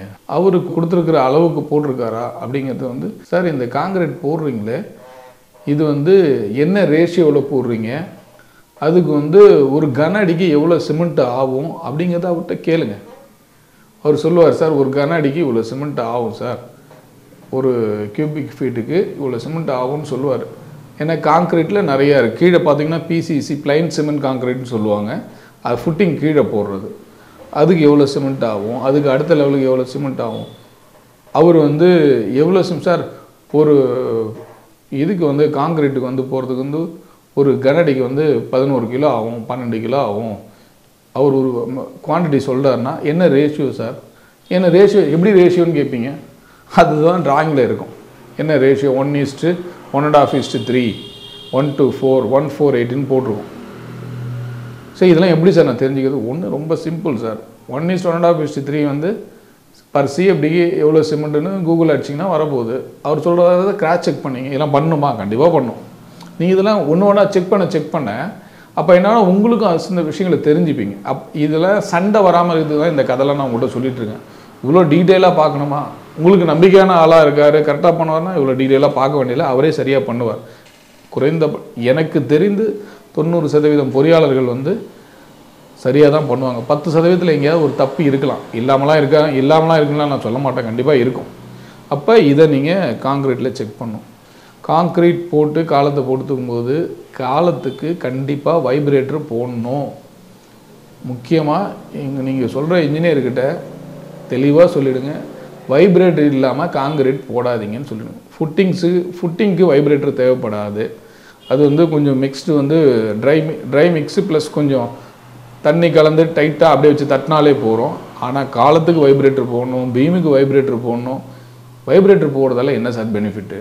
வைப்ரேட்டர் போட்டால் தான் உள்ள ஹனிகோம்ஸ், அதாவது வந்து ஹனிகோம்ஸ்னால் பொத்தலாக இருக்கும். உங்களுக்கு ஹனிகோம்ஸ் வராமல் இருக்கிறதுக்கு தான் வைப்ரேட்டர் போகுது. Vibrator compulsory. அதில் நீங்கள் உங்கள் அக்ரிமெண்ட்லேயும் அந்த லைனை சொல்ல மறந்துட்டேன், அதையும் சொல்லிடுறேன். அக்ரிமெண்ட்லேயும் வைப்ரேட்டர் வந்து எல்லா காங்க்ரீட்டுக்கும் வைப்ரேட்டர் கண்டிப்பாக போகணுங்கிறத அதில் மென்ஷன் பண்ணிவிடுங்க. பண்ணி முடிச்சதுக்கப்புறம் பில்டிங் கட்டி கீழே பில்டிங்லேருந்து மேலே எந்திரிச்சிச்சு சார். எந்திரிச்ச உடனே என்ன பண்ணணும், எந்திரிச்ச உடனே பார்த்தீங்கன்னா அதுக்கப்புறம் பேஸ்மெண்ட் வந்து ஃபில்லிங் பண்ணுவாங்க. பேஸ்மெண்ட் ஹைட்டு வந்து 3 அடின்னு சொல்லியிருப்பாங்க. அதே அக்ரிமெண்ட்டுக்கு நான் திருப்பி போகிறேன். ரோட் லெவல்லேருந்து 3 அடி அப்படிங்கிறது வந்து அதில் மென்ஷன் பண்ணியிருக்கணும். இன்கேஸ் 3 அடிங்கிறது வந்து கீழேருந்து 3 அடி அப்படின்னு மென்ஷன் பண்ணியிருக்கு அப்படின்னா ரோட் லெவலும் கிரவுண்ட் லெவலும் ஒரு 1/2 அடி டிஃப்ரென்ஸ் இருந்தால் பெருசாக எடுத்துக்க மாட்டாங்க. மேபி ரோட் லெவல்லேருந்து கிரவுண்ட் லெவலில் வந்து ஒரு 4 அடி பள்ளம் இருக்குது, இல்லை 3 அடி பள்ளம் இருக்குன்னா ரோட் லெவலுக்கு மேலே 3 அடி இருக்கணும். ஏன்னா ரோடு வந்து எவ்ரி 10 இயர்ஸ் வந்து பார்த்திங்கன்னா 1/2 அடி 3/4 அடி ஏறிக்கிட்டே இருக்கும். அதனால் அந்த பேஸ்மெண்ட் ஹைட் வந்து நீங்கள் என்ன மென்ஷன் பண்ணியிருக்கீங்களோ அவன் இங்கே எப்படி கொடுத்துருப்பாங்கன்னா காமனாக அக்ரிமெண்ட்டில் கிரவுண்ட் லெவல்லேருந்து 3 அடின்னு சொல்லியிருப்பாங்க. அப்போ கிரவுண்ட் லெவல்லேருந்து 3 அடினா ரோட் லெவல்லேருந்து என்ன ஹைட் இருக்குன்னா 5 அடி இருக்குன்னா 5 அடிக்கு நீங்கள் பில்டிங் வந்து கண்டிப்பாக பண்ணணும். அதாவது தெளிவாகவே சொல்லணுன்னே சொல்கிறேனே, ரோட் லெவல்லேருந்து குறைந்தபட்சம் 4 அடி உயரத்தில் வீடு இருக்கணும். கிரவுண்ட் லெவலும் ரோட் லெவலும் ஒன்றா இருந்தால் ஒரு 1/2 அடி டிஃப்ரென்ஸ் இருந்தால் 4 அடி போகிறோம். மேபி சில பேர் 5 அடி கூட வச்சுக்கிறாங்க. 3 அடி அந்த ரோடு வந்து காங்கிரீட் ரோடாக இருந்ததுன்னா 3 அடி இருந்தாலே போகிறோம். இல்லை சார் எனக்கு குறைந்தபட்சம் ஒரு 4 அடி 5 அடி இருக்கணும்னா அது உங்களுடைய மைண்ட் செட்டை பொறுத்தது. ரோடு லெவல் கண்டிப்பாக 10 வருஷத்துக்கு ஒரு வாட்டி 6 அடி 3/4 அடி ஏறுங்கிறத மறந்துடாதீங்க. அப்போ அக்ரிமெண்ட் பிரகாரம் பேஸ்மெண்ட் போட்டாச்சு. பேஸ்மெண்ட் போட்டு சுற்றி கட்டுவேலை பேஸ்மெண்ட்டுக்கு போடுறாங்க, போட்டு முடிச்சுட்டாங்க. சில பேர் என்ன பண்ணுவாங்கன்னா இந்த கட்டுவேலை போட்டு முடித்ததுக்கப்புறம் நடுவில் காலத்தை விட்டுட்டு செங்கலில் சுற்றி கட்டுவேலை போடுவாங்க. காலத்தில் வந்து காலம் காங்கிரீட் போடாமல் அந்த மாதிரி போடக்கூடாது. காலம் காங்கிரீட் போட்டு தூக்கிட்டு தான் பேஸ்மெண்ட் கட்டுவேலை போடணும். ஏன் சார் போடக்கூடாது? அப்படி தான் எங்கள் ஊர்லலாம் போடுறாங்க. பில்டிங்லாம் நல்லா தான் இருக்குது, பில்டிங்லாம் நல்லா தான் சார் இருக்கும். ஆனால் போடுறதுக்குன்னு ஒரு ப்ரொசீஜர் இருக்குது இல்லையா? நீங்கள் காலம் செவுறு போட்டிங்கன்னா செவுரில் அந்த செவுத்தில் இருக்கிற செங்கல் வந்து அந்த காலத்தில் இருக்கிற சிமெண்ட் பாலை ஃபுல்லாக உறிஞ்சினா அந்த காலத்தோட பேஸ்மெண்ட்டில் காலம் வந்து ஸ்ட்ரென்த்தாக இருக்காது. அதனால் கண்டிப்பாக காலம் பாக்ஸ் வச்சு தான் போடணும். இல்லை அவங்க இதில் ப்ளேவுட்ஸில் அடித்து பண்ணுறாங்கன்னா அடித்து பண்ணணும். போட்டாங்கன்னா முடிஞ்சு போச்சு. பேஸ்மெண்ட்லாம் எல்லாம் ரெடி பண்ணிட்டாங்க, எல்லாம் முடிஞ்சு போச்சு. பேஸ்மெண்ட்டுக்கு மேலே திருப்பி மண் ஃபில்லிங் பண்ணணும். பேஸ்மெண்ட்டுக்கு ஃபில்லிங் பண்ணணும்னு சொல்லுவாங்க. பேஸ்மெண்ட் போட்டோடனே ஃபில்லிங் பண்ணுமா அப்படிங்கிற ஒரு கொஸ்டின் இருக்குது. பேஸ்மெண்ட் போட்டு முடித்தாங்கன்னா அதுலேருந்து குறைந்தபட்சம் ஒரு 3-4 டைம் வேணும் சார் ஃபில்லிங் பண்ணுறதுக்கு. கொடுத்தா தான் அது செட்டில்மெண்ட் டைம் இருக்கணும். 1 வாரம் இருந்தால் ரொம்ப நல்லது. ஃபில்லிங் பண்ணணும். சரி, ஃபில்லிங் எப்படி சார் பண்ணணும்? ஃபில்லிங் பண்ணுறதுக்கு வந்து ஸ்டேஜ் பை ஸ்டேஜாக தான் பண்ணணும். எடுத்தோடனே கொண்டாந்து வண்டியில் மொத்தமாக கொட்டிட்டு தண்ணி ஊற்றி கூறாட்டக்கூடாது. அப்படி கூறாட்டினீங்கன்னா உங்களுக்கு ப்ராப்பர் செட்டில்மெண்ட் இருக்காது. சரி, எப்படி பண்ணணும்? நீங்கள் பேஸ்மெண்ட் கூறாட்டும் போது ஃபஸ்ட்டு வந்து ஒரு 1.5 அடிக்கு மண் ஃபுல்லாகவே கொட்டிட்டு தண்ணி ஊற்றி கூறாட்டி கன்சால்டேஷன் பண்ணணும். ரொம்ப முக்கியமானது அந்த கன்சல்டேஷன் பண்ணுறதுல எர்த்ராமர் ஓட்டணும். எர்த்ராமர்னா என்ன சார்? கூகுள் அடிங்க சார், எர்த்ராமர்னா என்னன்னு வரும். எர்த்ராமர் வந்து அந்த மண்ணை வெறும் இவன் என்ன பண்ணால் திம்சாவில் கையால் தட்டுவாங்க. கையால் தட்டாமல் எர்த்ராமர் வச்சு ஓட்டினா உங்களுக்கு அந்த செட்டில்மெண்ட்டு கரெக்டாக இருக்கும். 1.5 அடிக்கு இல்லை 2 அடிக்கு ஒரு வாட்டி மண்ணை கொட்டி 2 லேயராக 3 லேயராக தான் பேஸ்மெண்ட் ஃபில்லிங் பண்ணணும். கட்டுற பில்டிங்கில் என்னுடைய பார்வைக்கு 80% பேர் இதை செய்வதில்லை. ஆனால் நீங்கள் இதை கட்டாயப்படுத்துங்க. சார் அப்படி பண்ணுறதால என்ன பெனிஃபிட்டு அப்படின்னு சொல்லி கேட்கலாம். என்ன ஆகும் அப்படின்னு பார்த்தீங்கன்னா, நீங்கள் ஃபுல்லாகவே மண்ணை கொட்டிட்டு தண்ணி ஊற்றி கூறாட்டிங்கன்னா மேலேருந்து ஒரு 1.5 அடி 2 அடிக்கு மட்டும்தான் சாயில் டைட் ஆகும். மிஷின் வச்சு ஓட்டினாலும் அந்த 2 அடி தான் டைட் ஆகும். அது கீழே பார்த்தீங்கன்னா அந்த அளவுக்கு வந்து அழுத்தம் இல்லாதால டைட்டாக இருக்காது. காலப்போக்கில் பில்டிங் வந்து செட்டில்மெண்ட் ஆகும்போது உங்களுடைய ஃப்ளோரிங் போட்டு முடித்து டைல்ஸ் ஓட்டினதுக்கப்புறம் தரை மட்டும் உள்ள நிறைய வீட்டில் பார்த்தீங்கன்னா பழைய வீட்டில் சென்டரில் தரை மட்டும் உட்காந்துருக்கும். இந்த மாதிரி ப்ராப்பர் கன்சால்டேஷன் இல்லாததால் இந்த மாதிரி பிரச்சனைகள் வர்றதுக்கு வாய்ப்பு இருக்குது. அதனால் இந்த கன்சால்டேஷன் வந்து இந்த ஸ்டேஜில் நீங்கள் கண்டிப்பாக கூறாட்டிட்டு எர்த்ராமர் ஓட்டிட்டு தான் பண்ணணும். பேஸ்மெண்ட் முடிச்சிட்டோம் சார். எந்தெந்த தேதியில் ஒரு 6 மாதம் சொல்கிறாங்கன்னா 6 மாதத்தில் ஒரே மாதத்தில் எல்லா பில்டிங் முடிக்க முடியுமா? முடியாது. 6 மாதம் ஸ்டேஜ் பை ஸ்டேஜ் தான் பண்ண முடியும். அப்போ ஒரு மாதத்துக்குள்ளார சார் எர்த் ஒர்க் பண்ணுவேன், மண் எடுப்பேன், பேஸ்மெண்ட் ஃபில்லிங் பண்ணுவேன், இது மாதிரி ஒரு ஸ்டேஜ் வைஸ் பார்த்திங்கன்னா அந்த ஒர்க்கிங் ஷெடியூலில் அக்ரிமெண்ட்டோடு சேர்ந்து இருக்கணும். அப்போ தான் எந்தெந்த மாதத்தில் என்னென்ன வேலை நடக்குங்கிறது உங்களுக்கு தெரியும். அதை டிராயிங்கில் வச்சு செக் பண்ணுறது உங்களுக்கு தெரியும். அதனால் கண்டிப்பாக ஒர்க்கிங் ஷெடியூலும் உங்கள் அக்ரிமெண்ட்டில் கண்டிப்பாக வரணும். அதை இன்ஜினியர்கிட்ட கேட்டு சார் ஒர்க்கிங் ஷெடியூலும் சேர்த்து அக்ரிமெண்ட்டோடு கொடுத்துருங்க, அக்ரிமெண்ட்டில் பேசும்போது ஆஸ் பர் ஒர்க்கிங் ஷெடியூல் பிரகாரம் வேலை நடக்கும் அப்படிங்கிறத ஒரு லைனும் அதில் கண்டிப்பாக வரணும். பேஸ்மெண்ட் பண்ணியிருக்கு, சரி கரெக்டாக பண்ணியிருக்காரா? உங்களுக்கு நடுவில் ஏதாவது டவுட் இருந்ததுன்னா ஒரு இன்ஜினியரை வேணால் கிராஸ் செக் பண்ணால் யாராவது இன்னொரு ஃப்ரெண்டு யாராவது நடுவில் கொண்டு கூப்பிட்டு காமிச்சு பண்ணியிருக்காரான்னு செக் பண்ணுங்கள். ஒன்றும் தப்பு இல்லை. ஏன்னா டாக்டர்கிட்ட செகண்ட் ஒப்பீனியன் கேட்போம் இல்லையா? அது மாதிரி கேளுங்க, கேட்கறதுல தப்பே கிடையாது. பேஸ்மெண்ட் முடிச்சாச்சு, அதாவது பில்டிங் தரைக்கு மேலே எழுந்து பேஸ்மெண்ட் லெவலில் நின்று போச்சு, முடிஞ்சிச்சா? சரி, பேஸ்மெண்ட் முடிச்சிட்டோம். பேஸ்மெண்ட் முடிக்கும்போது என்னென்னலாம் செக் பண்ணியிருக்கணும் திருப்பி நான் சொல்கிறேன். ஃபவுண்டேஷன் டிராயிங் பிரகாரம் கம்பி போட்டிருக்காங்களான்னு செக் பண்ணியிருக்கணும், வைப்ரேட்டர் போட்டிருக்காங்களான்னு செக் பண்ணியிருக்கணும், உங்களுடைய ரூம் சைஸ் நீங்கள் என்ன ஃபைனல் பண்ணியிருக்கீங்களோ அந்த சைஸுக்கு கீழே பீம் போட்டிருக்காங்களா அப்படிங்கிறத செக் பண்ணணும். உங்களுக்கு டவுட் இருந்தால் இன்னொரு இன்ஜினியரை வச்சு கிராஸ் செக்கும் பண்ணிக்கணும். முக்கியமான பாயிண்ட்டு நான் சொன்ன அந்த கன்சால்டேஷன் எர்த்ராமர் வச்சு ஓட்டி தான் கன்சால்டேஷன் பண்ணணும். பண்ணி இதெல்லாம் பண்ணுங்கன்னு பார்த்தா பேஸ்மெண்ட் கம்ப்ளீட்டட். கண்டிப்பாக ஒரு கட்டிடம் கட்டும்போது என்னென்ன ஃபாலோ பண்ணும் அப்படிங்கிறதையும் சொல்லணும் இல்லையா?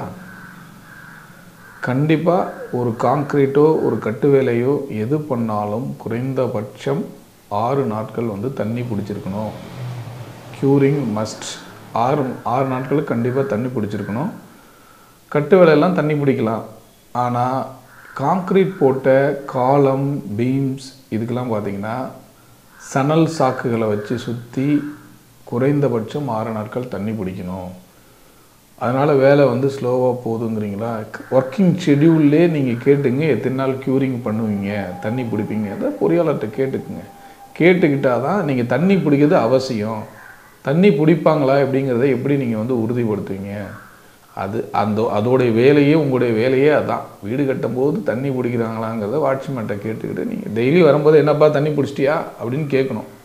இன்னும் கொஞ்சம் நல்லா செலவு பண்ணக்கூடிய ஆளுங்களாக இருக்காங்க அப்படின்னா சைட்லேயே ஒரு கேமரா வச்சு குறுக்கு விசாரணை கூட செஞ்சுக்கலாம். தண்ணி பிடிக்கிறாங்களா இல்லையா? சில பேர் இங்கே பார்க்க முடியாது அப்படின்னா அது மாதிரி. ஆனால் தண்ணி பிடிக்கிறது அவசியமா சார் அப்படின்னா கண்டிப்பாக அவசியம். தண்ணி பிடிக்கிறது நீங்கள் தண்ணி குடிக்கிற மாதிரி வச்சுங்க. ஒரு நாள் தண்ணி குடிக்காமல் உங்களால் இருக்க முடியுமா? அதேமாரி தான் கட்டடமும்.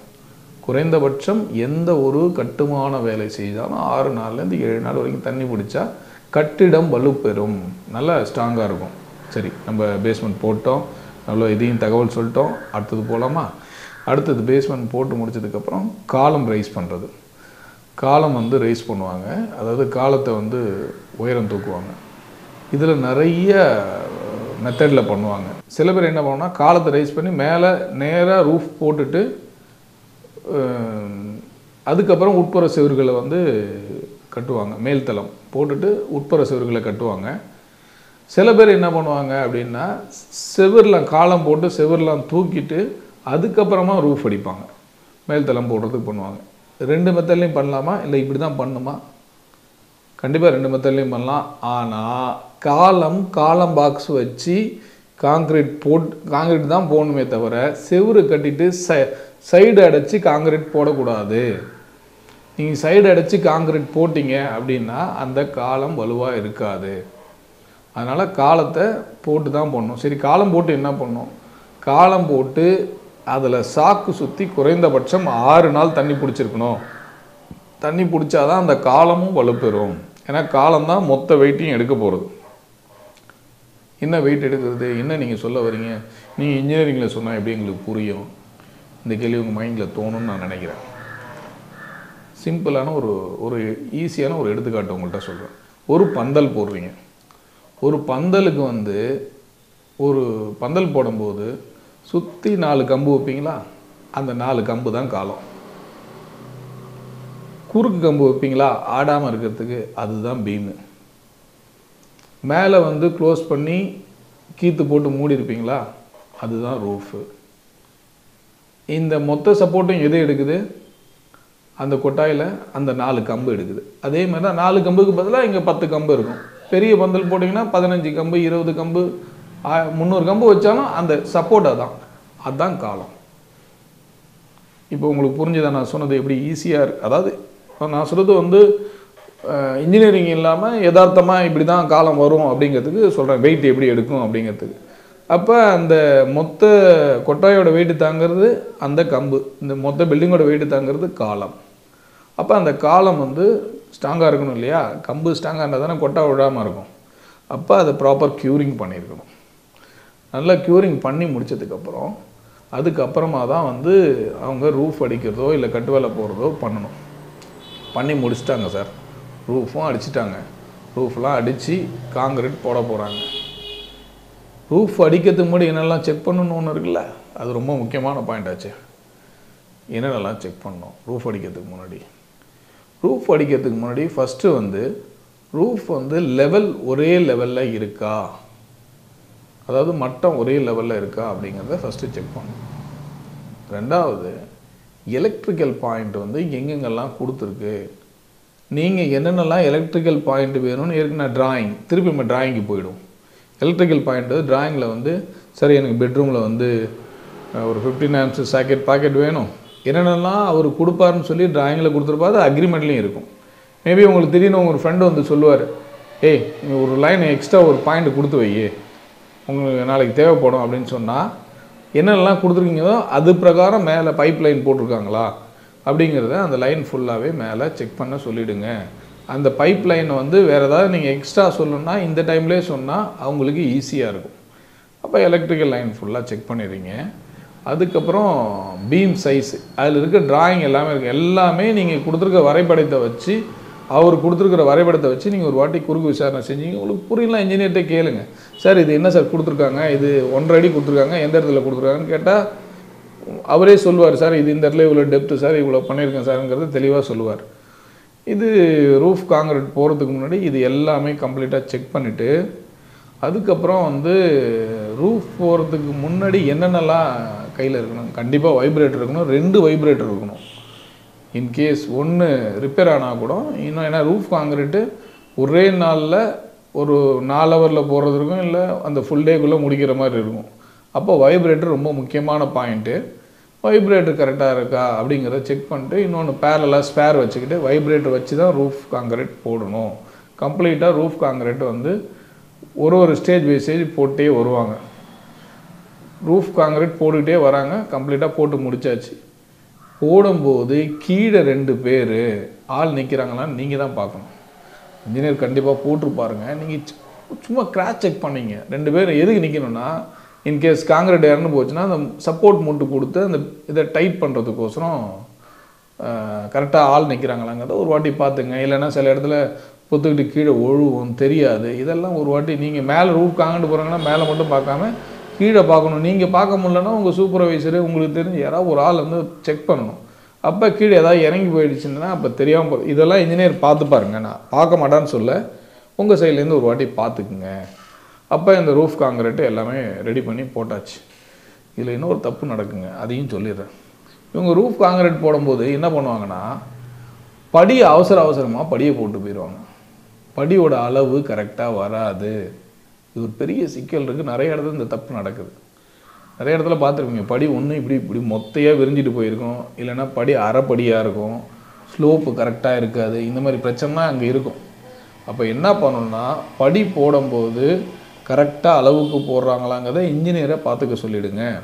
இதெல்லாம் அவங்க பார்த்துப்பாங்க, நீங்கள் பார்த்துக்க சொல்லிவிடுங்க.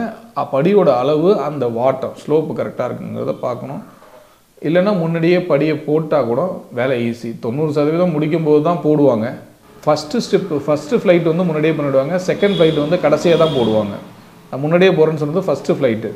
அப்போ ஃபஸ்ட்டு ஃப்ளைட் பண்ணிட்டு செகண்ட் ஃப்ளைட் பண்ணும்போது 2வது படி, அதாவது படி நாய்க்கால் படின்னு சொல்லுவாங்க. படியை வந்து நிறைய படியோட மாடல்ஸ் இருக்குது. சுழற் படி சொல்லுவாங்க, நாய்க்கால் படி சொல்லுவாங்க. அதிகப்படியாக நம்ம யூஸ் பண்ணுறது வந்து உபயோகிக்கிறது வந்து நாய்க்கால் படி தான்.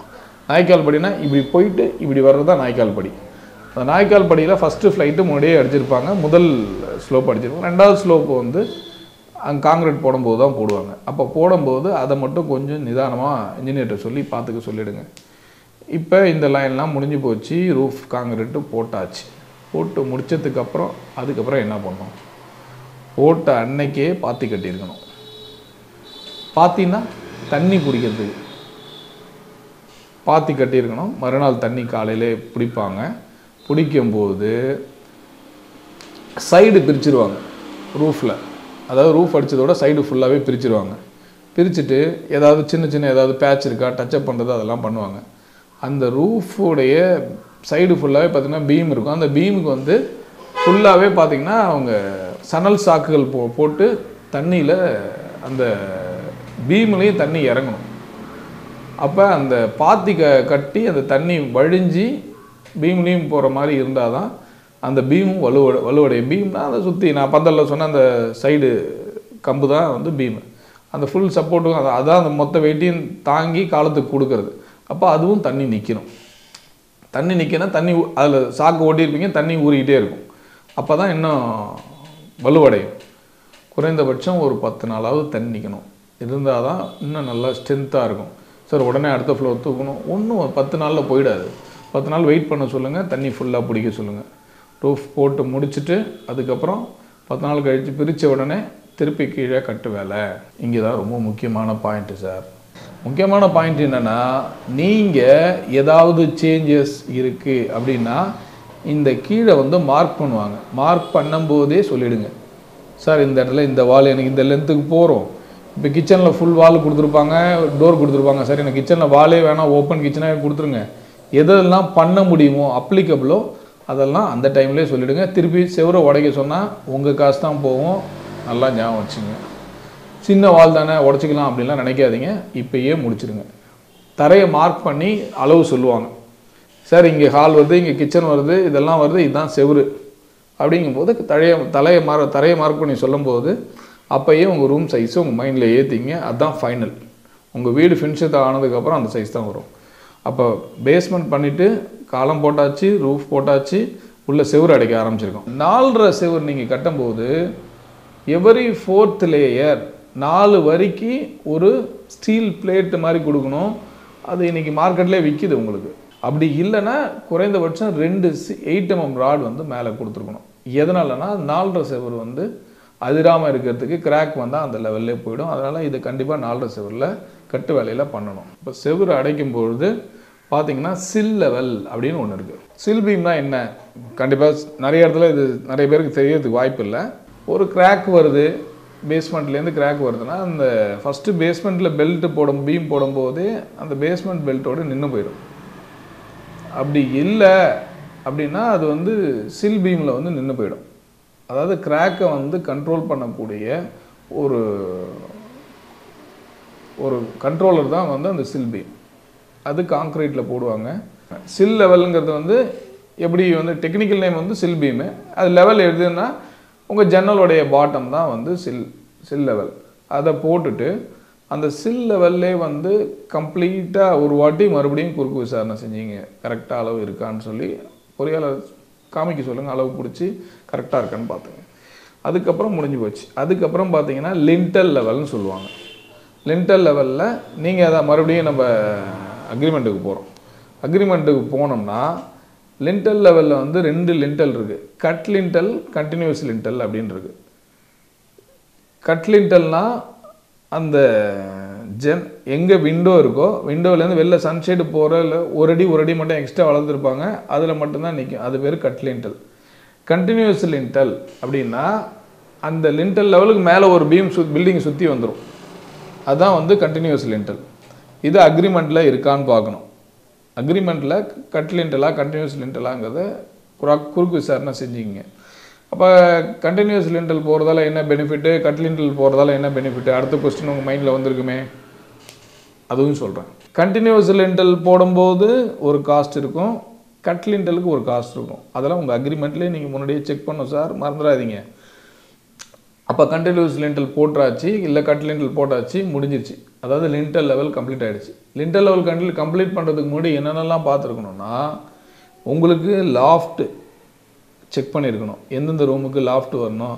சில பேர் வந்து பர்ணை வரணும்பாங்க, பழைய ஜாமான்லாம் போட்டு வைக்கிறதுக்கு பர்ணை வைக்கணும்பாங்க. அப்போ அது எங்கே வரணும், இதெல்லாம் பார்த்தீங்கன்னா இந்த லிண்டல் லெவல்லே செக் பண்ணிங்க.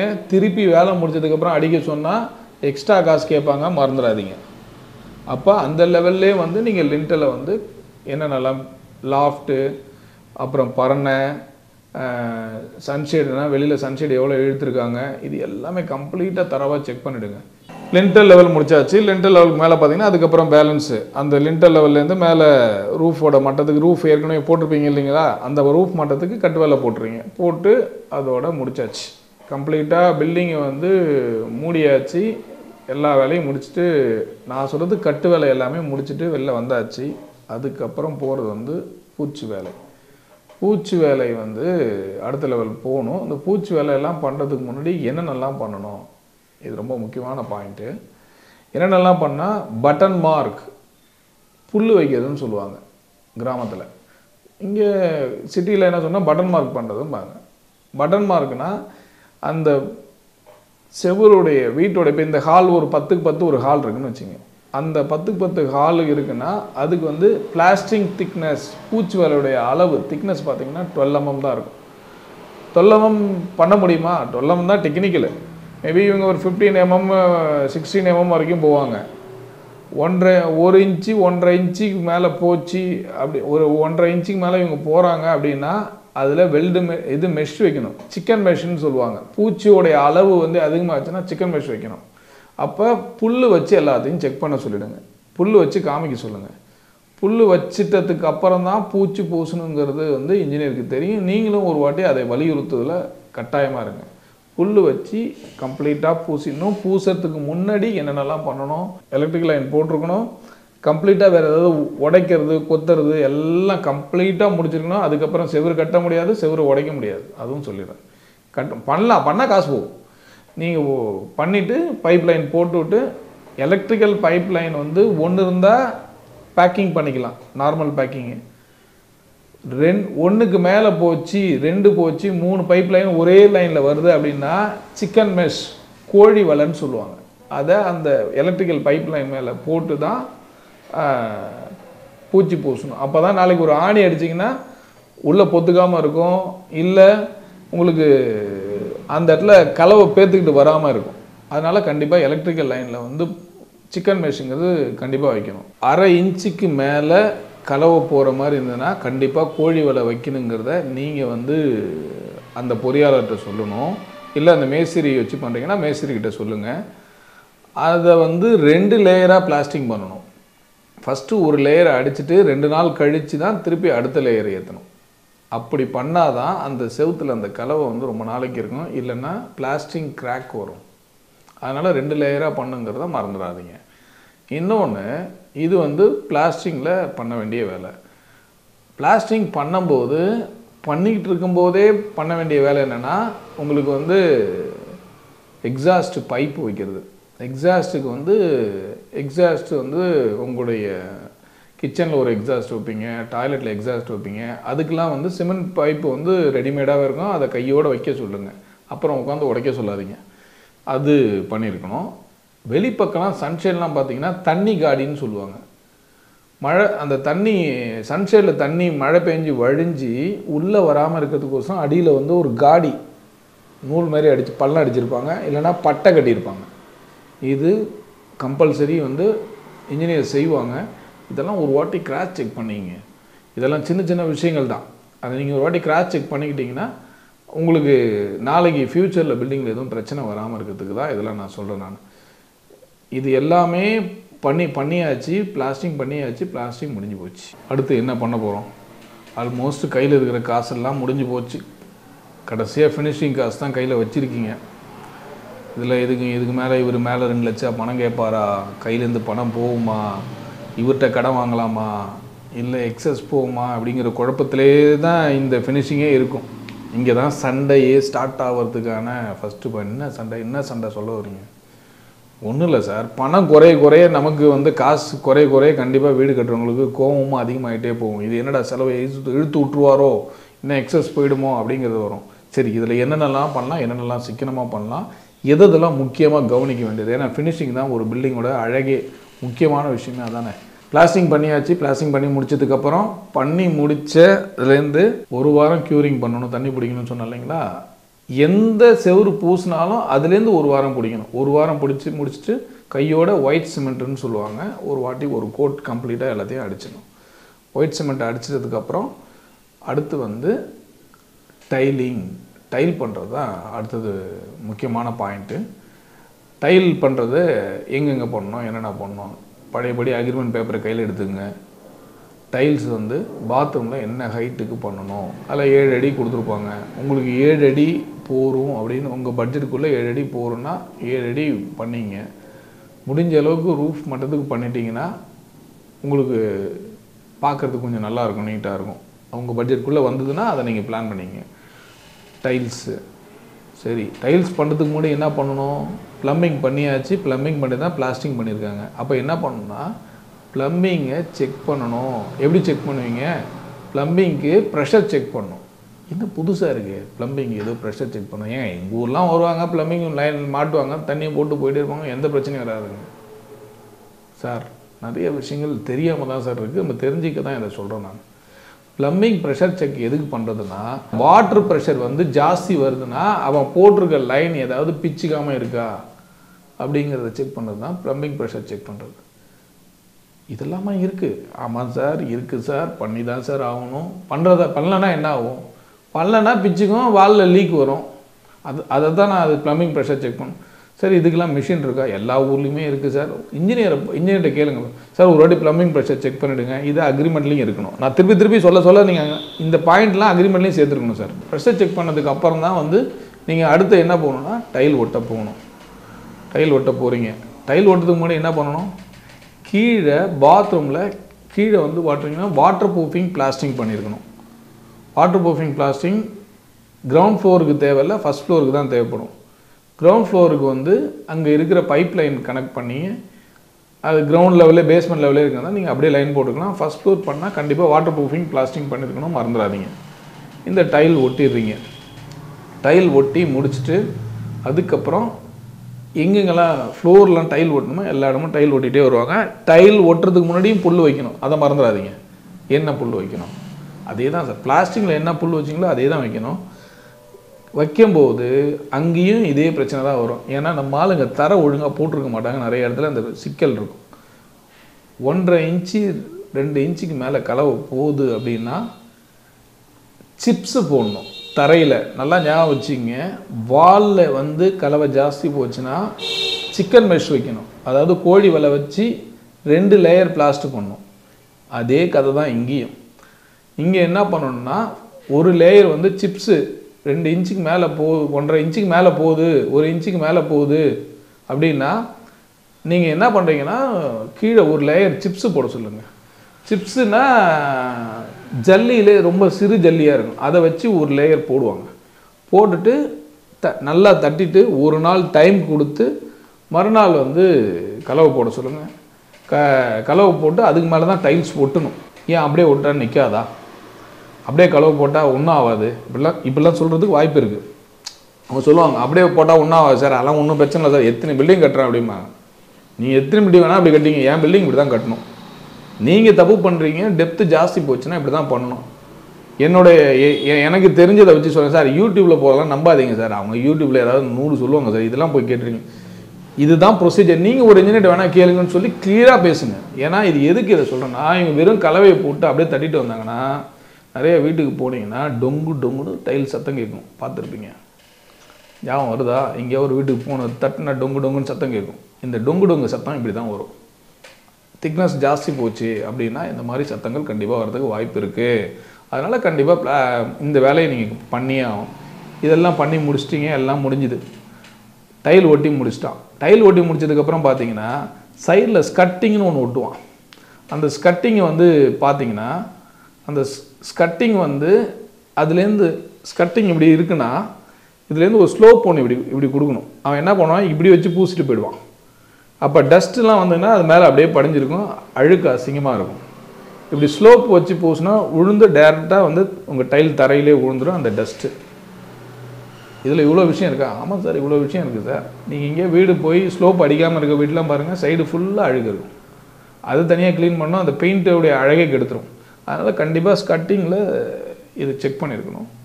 இது வந்து ஒரு முக்கியமான பார்ட்டு டைல்ஸில்.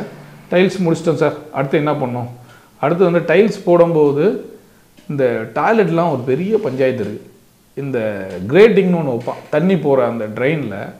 இவன் அதில் ஒழுங்காகவே டைல்ஸை கட் பண்ணியிருக்க மாட்டான். ஒன்று ரவுண்டாக இருக்குன்னா வச்சு குதறி வச்சுருப்பான், இல்லை அந்த சைஸுக்கு கட் பண்ணாமல் வச்சுருப்பான். அப்போ கட் பண்ணாமல் இருக்கும்போது ஒயிட் சிமெண்ட் போட்டு பேக் பண்ணிட்டு, அதெல்லாம் ஒயிட் சிமெண்ட் போட்டு பேக் பண்ணால் சரியாக போயிடும் சார் அப்படிமா. தெளிவாக ப்ராப்பர் சைஸுக்கு கட் பண்ணிட்டால் தான் அந்த டாய்லெட்டில் அதில் அழுக்கு படியாமல் இருக்கும். அதனால் அது ரொம்ப கேர்ஃபுல்லாக பார்க்கணும். இன்னொரு விஷயம், இன்னும் கொஞ்சம் சார் நான் செலவு பண்ணுறேன் அப்படின்னா, காக்ரோச் கிரேட்டிங்னு ஒன்று இருக்குது. அதாவது அந்த கிரேட்டிங்கில் தண்ணி வடியிலே 3-4 சல்லடை உள்ள மாதிரி 4 அடுக்கு இருக்கும். நீங்கள் அழுக்கு அது உள்ளே போச்சுன்னா மேலே இருக்கிற ஒரு ஃபில்டர்லேயும் நீங்கள் எடுத்துகிட்டு அதை க்ளீன் பண்ணிக்கலாம். என்ன பெனிஃபிட் சார்? சிம்பிள் தான். இங்கே இருக்கிற முடிகிடி எல்லாம் போய் அடைச்சிக்கலாம், ரிமூவ் பண்ணுறது ஈஸியாக இருக்கும். காக்ரோச் கிரேட்டிங்னா கீழேருந்து பூச்சி எதுவும் மேலே வராது. அதுக்கு வந்து இது ஒரு ஃபில்டர் மாதிரின்னு வச்சிங்களேன். என்ன விலை வரும்? என்ன ஒரு 350 ரூபாயிலேருந்து 750 ரூபா வரைக்கும் இருக்குது. பிராண்டை பொறுத்து இருக்குது, அது உங்கள் பட்ஜெட்டை பொறுத்து இருக்குது. இது வந்து மேண்டட்ரி. இது முடிச்சாச்சு, டைல்ஸ் ஒட்டியாச்சு. அடுத்து நம்ம போகிறது என்னென்னா பெயிண்டிங். பெயிண்டிங் வந்து ஏற்கனவே நம்ம ஒரு கோட் அடித்தாச்சு, ஒயிட் சிமெண்ட் அடித்தாச்சு.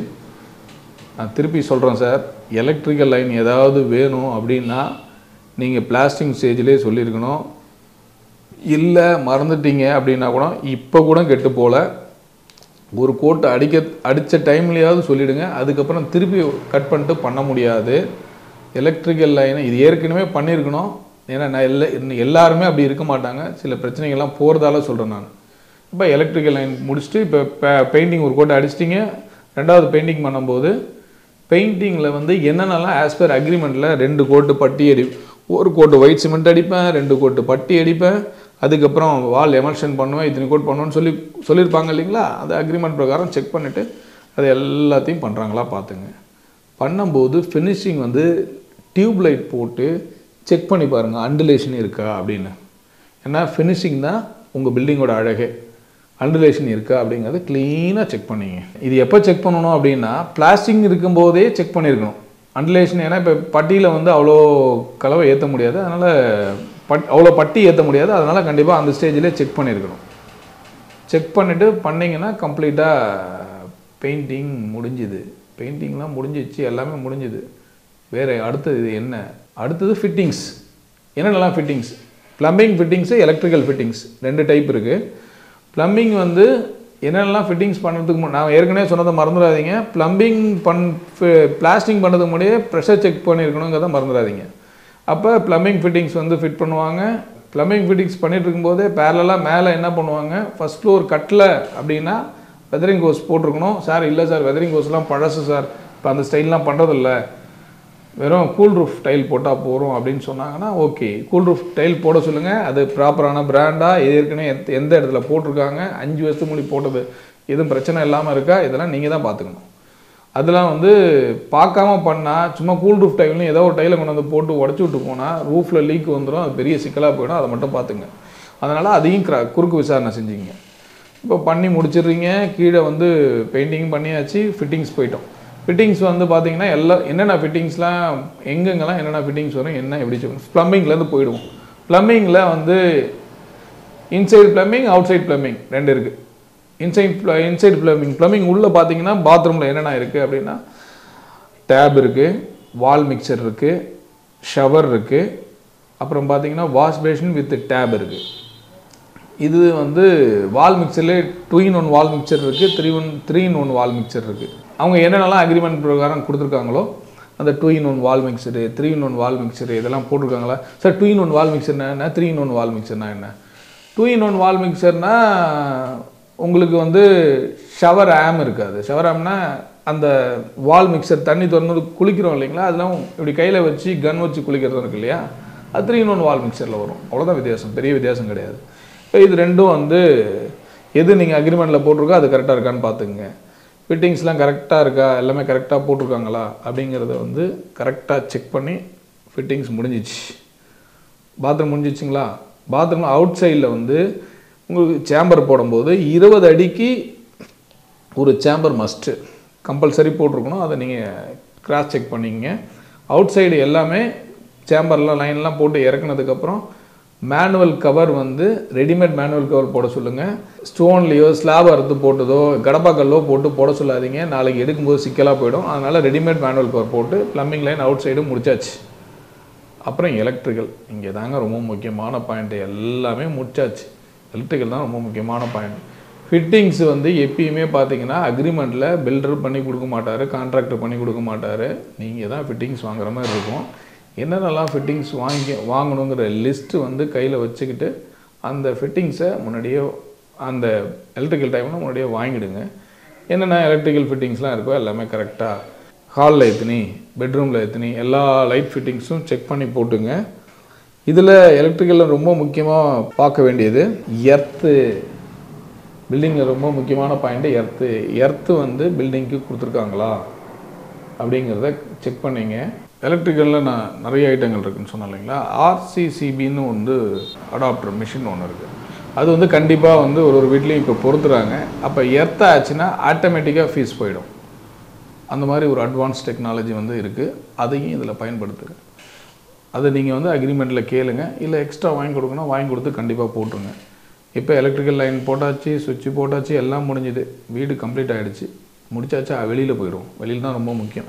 பேஸ்மெண்ட் பண்ணும்போதே வந்து பார்த்திங்கன்னா உங்களுக்கு சம்பு செப்டிக் டேங்க் பண்ணுவாங்க. சில பேர் வந்து பில்டிங்லாம் முடிச்சிட்டும் பண்ணுவாங்க. 2 டைப்பில் பண்ணுவாங்க. அப்போ சம்பு செப்டிக் டேங்க்லாம் வந்து என்ன கொடுக்கப்பட்ட அளவுக்கு இருக்கோ அதெல்லாம் கரெக்டாக பண்ணியிருக்காங்களா அப்படிங்கிறத ஒரு வாட்டி குறுக்கு விசாரணை பண்ணிக்கங்க. நம்ம ஒரு வீடு கட்டும்போது எல்லாம் பண்ணி முடிக்கும்போது முக்கியமான பாயிண்ட் வந்து வெளிச்சம் உள்ளே வர்றது, வெளிச்சம் வெளில போகிறது, காற்று உள்ளே வர்றது, காற்று வெளியில் போகிறது. நவீன உலகம் வந்து மிக வேகமாக வளர்ந்துக்கிட்டு இருக்கிறதுல இந்த டோர்ஸ் அண்ட் விண்டோஸ் வந்து டோட்டலாக சிஸ்டமே மாறி போச்சு, செக்மெண்ட்டே மாறி போச்சு. இந்த சிஸ்டமே மாறி போச்சு, செக்மெண்ட்டே மாறி போச்சு, எல்லாம் ஒன்றா தான் சார் இருக்குது அப்படிங்கிற உங்கள் கேள்வி உங்கள் மைண்டில் இருக்கலாம். ஒரு விஷயமா நான் சொல்கிறேன் உங்களுக்கு. ஒரு மரத்தால் செய்யக்கூடிய ஒரு டோர்ஸ் அண்ட் விண்டோஸ் அப்படின்னா அதை வந்து என்ன பண்ணுவாங்கன்னா சீசனிங்னு சொல்லுவாங்க. அதாவது அந்த காலத்தில் என்ன பண்ணுவாங்கன்னா ஒரு மரத்தை அறுத்து போட்டு ஒரு 2 வருஷமோ 3 வருஷமோ மரத்தை அறுத்து போட்டு காய வச்சுருப்பாங்க. அதுக்கப்புறம் குறைந்தபட்சம் ஒரு 6 மாதம் முடியாது கட் பண்ணி அறுத்து போட்டு காய வச்சுருப்பாங்க. அதுக்கப்புறம் அதை கட் பண்ணி திருப்பி காஞ்சதுக்கப்புறம் அதுக்கப்புறமா தான் அதை ஜன்னலோ இல்லை டோரோ செய்வாங்க. அந்த ப்ராசஸ் வந்து சீசனிங்னு சொல்லுவாங்க. அதாவது மரத்தில் இருக்கிற ஈரப்பதம் காயிற வரைக்கும் உள்ளதை வந்து இது வந்து அந்த காலத்து சிஸ்டம் வந்து ப்ராப்பராக பண்ணுது. நீங்கள் அந்த காலத்து டோர்லாம் பார்த்தீங்கன்னா ரொம்ப வருஷம் ரொம்ப ஸ்ட்ராங்காக இருக்கும். காரணம் என்னென்னா அந்த ப்ராப்பர் சீசனிங் இருக்கும்.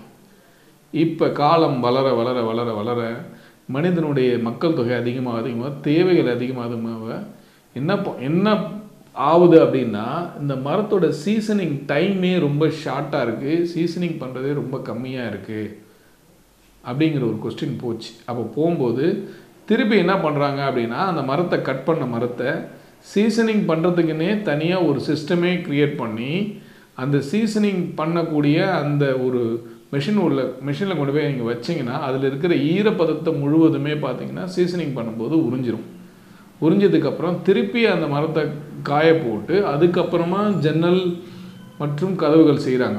அதே எதுக்கு இதை நான் உங்கள்கிட்ட சொல்கிறேன்னா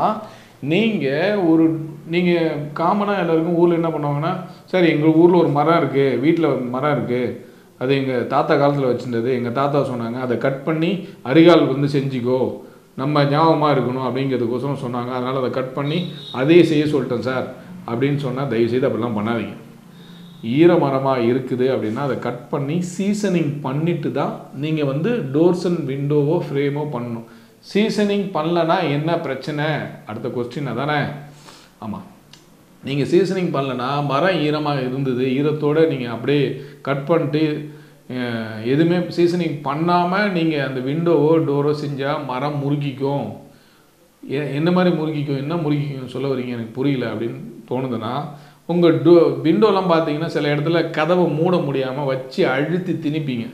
அதெல்லாம் பார்த்தீங்கன்னா அதில் இருக்கிற அந்த ஈரப்பதத்தால் அப்படியே மொத்தமாக முறிக்காது, லைட்டாக டில்ட்டாக இருக்கும். அப்போ அதை கதை ஒழுங்காக சாத்த முடியாது. இந்த மாதிரி பிரச்சனைலாம் ஃபேஸ் பண்ணுற மாதிரி இருக்கும். சீசனிங் வந்து மஸ்ட்டு. சீசனிங் பண்ணாமல் டோர்ஸ் அண்ட் விண்டோஸ் வந்து பண்ணக்கூடாது. சார் நான் மொத்தமாக ரெடிமேடாக வாங்கியிருக்கேன் சார், அதில் என்ன சார் சீசனிங்னால் எனக்கு தெரில சார் அப்படின்னா நீங்கள் ஒரு வாட்டி எங்களை கேட்டுருங்க. இந்த மாதிரி இந்த மரம் சீசனிங் பண்ண மரமா, இல்லை எவ்வளோ நாள் ஓல்டு, இதை வந்து கேட்கறதுல ஒன்றும் தப்பில்லை. ஏன்னா நம்ம ஒரு பொருளை வாங்குகிறோம் காசு கொடுத்து, செக் பண்ணிவிட்டு வாங்கிக்கிங்க. சரி, சீசனிங்லாம் சொல்கிறீங்க, எல்லாம் ஓகே. இப்போ நடைமுறையில் என்ன இருக்குது? அடுத்த கொஸ்டின் அதான் உங்களுக்கு. கரெக்டாக நடைமுறையில் நகர வாழ்க்கையில் ஜன்னல்கள் முழுவதும், அதாவது விண்டோஸ் ஃபுல்லாகவே பார்த்தீங்கன்னா 80% யூபிவிசி விண்டோவுக்கு போயிட்டாங்க. யூபிவிசி விண்டோ நிறைய பேருக்கு தெரியும். நீங்கள் இல்லை உங்களுடைய கூகுள்லேயோ உங்கள் சர்ச் இன்ஜின் எதில் இருக்கோ அடித்து பார்த்தீங்கன்னா யூபிவிசி விண்டோன்னு வரும்.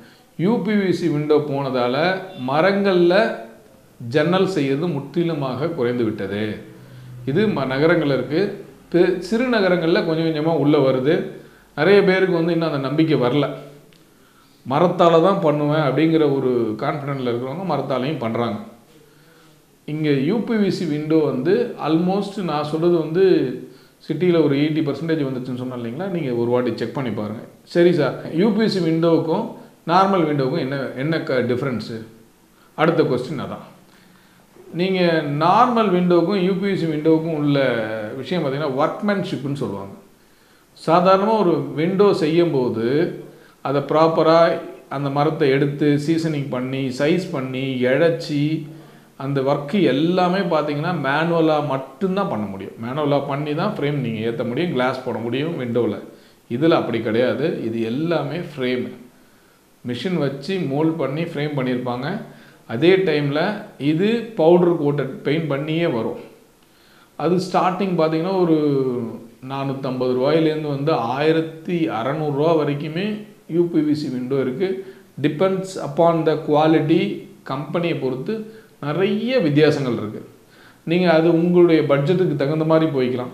குறைந்தபட்சம் ஒரு 550 ரூபா 500 ரூபாய்க்குள்ளே நல்ல குவாலிட்டியான, அதோடைய ஏற்கனவே எங்கே போட்டிருக்காங்களோ அங்கெல்லாம் செக் பண்ணிக்கிட்டு அந்த மாதிரி விண்டோ வாங்கிட்டால் ஒரு 15 வருஷத்துக்கு பெயிண்டிங்கே வேலை கிடையாது. 15-16 வருஷத்துக்கு பெயிண்டிங்கே வேலை இருக்காது. நல்ல குவாலிட்டியான விண்டோவாக யூபிவிசி விண்டோவாக போனால்.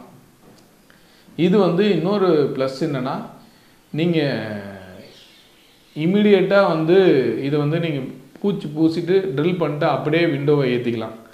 ஆனால் நீங்கள் மர விண்டோ போனால் ஃப்ரேம் ரெடி பண்ணி ஃபிக்ஸ் பண்ணிவிட்டு உடச்சிட்டு ஃபிக்ஸ் பண்ணிட்டு அதுக்கப்புறமா தான் நீங்கள் திருப்பி தட்டி போடணும். தட்டினா அந்த விண்டோவுடைய கதவுகளை.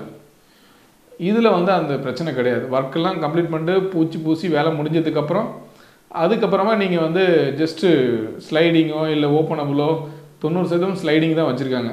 அது இந்த மாதிரி விண்டோ போகிறதால உங்களுக்கு லைஃப்பும் வரும்.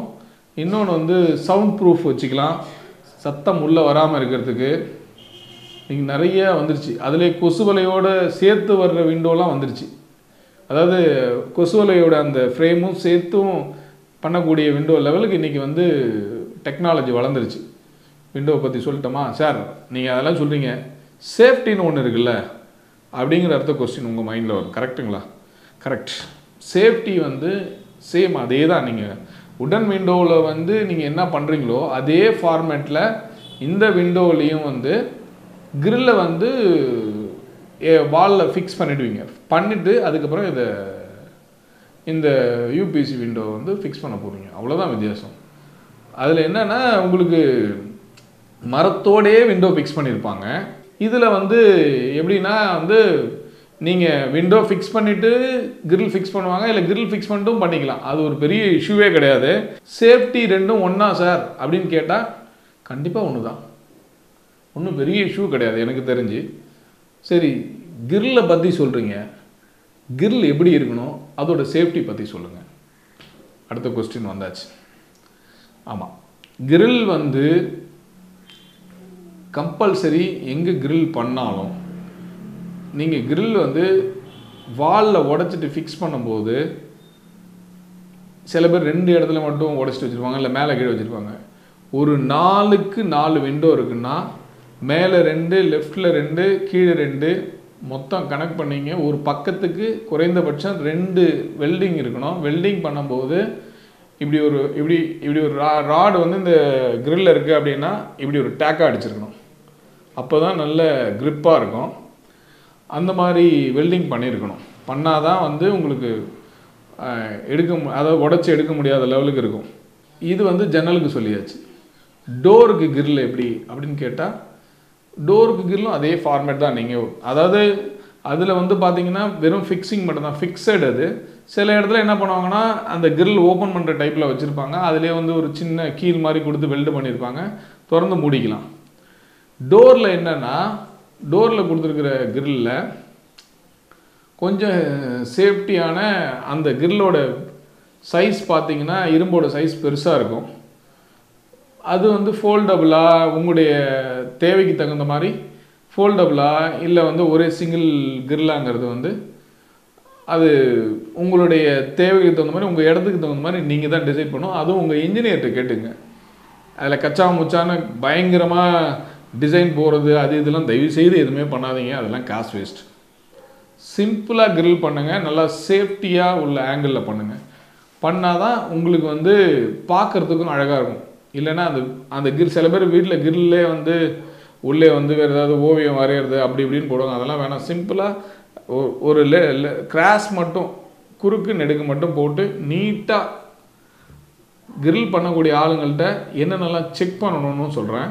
நீங்கள் ஒருத்தர் கிரில் பண்ணுறாரு அப்படின்னா கொடுத்து வெல்ட் அடித்து வருதுன்னா அந்த கிரில்லோடைய கார்னர்லாம் பார்த்தீங்கன்னா வெல்ட் அடித்த பிசுறு அப்படியே இருக்கும். அதெல்லாம் நல்லா கிரைண்டிங் பண்ணியிருக்கணும். கிரைண்டிங் பண்ணி பக்காவாக இருக்கணும். இன்னொன்று வந்து கிரில் பண்ணி முடிச்சதுக்கப்புறம் எடுத்துகிட்டு வர்றது ரெட் ஆக்சைடு வந்து இதுக்கு கிரில்லுக்கு அடிக்கிற மெட்டலுக்கு அடிக்கிற ரெட் ஆக்சைடு அடிச்சிருக்காங்களான்னு செக் பண்ணிங்க.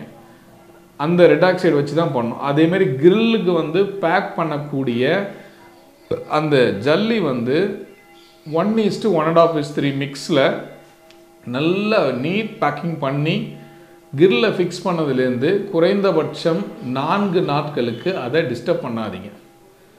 நாட் ஒன்லி விண்டோ மட்டும் கிடையாது, மெயின் டோர் மட்டும் கிடையாது, வெளியில் இருக்கிற கேட்டுக்கும் சேர்த்து தான் நான் சொல்கிறேன். 4 நாட்களுக்கு அதை டிஸ்டர்ப் பண்ணாமல் பார்த்துக்க சொல்லுங்கள். நல்ல 4 நாளைக்கு கண்டினியூஸாக ஒரு நாளைக்கு 3லேருந்து 4 வாட்டி தண்ணி ஊற்றிருக்கணும். அப்போ தான் இன்னும் நல்லா இருக்கும். ஏன்னா அந்த மொத்த வெயிட்டும் அதுதான் தாங்கியிருக்கும். டோருக்கும் நான் சொல்கிறது டோருக்கும் வெளியில் இருக்கிற மெயின் கேட் கிரில்லுக்கும். அதனால் அது ரொம்ப முக்கியம். மெயின் கேட்டில் வந்து நிறைய மெத்தட் இருக்குது. அந்த மெயின் கேட்டில் வந்து விக்கெட் கேட் வந்து சாதாரணமாக வீட்டுக்குள்ளே நடந்து போகிற மாதிரி இருக்கும். சில இடத்துல மெயின் கேட்டுக்குள்ளாரே ஒரு விக்கெட் கேட்டுக்கு 3 அடி உள்ளே திறக்கிற மாதிரி வச்சுருப்பாங்க.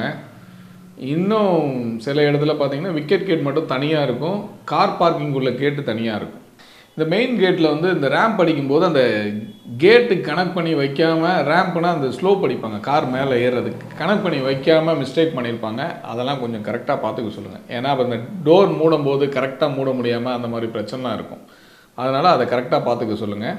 நம்ம ஒரு இடத்த வாங்கிறதுல ஆரம்பித்து அதுக்கப்புறம் மண் பரிசோதனை பண்ணி வீடு கட்டி முடிக்கிற வரைக்கும் கேட்டு மெயின் கேட் வரைக்கும் போட்டாச்சு.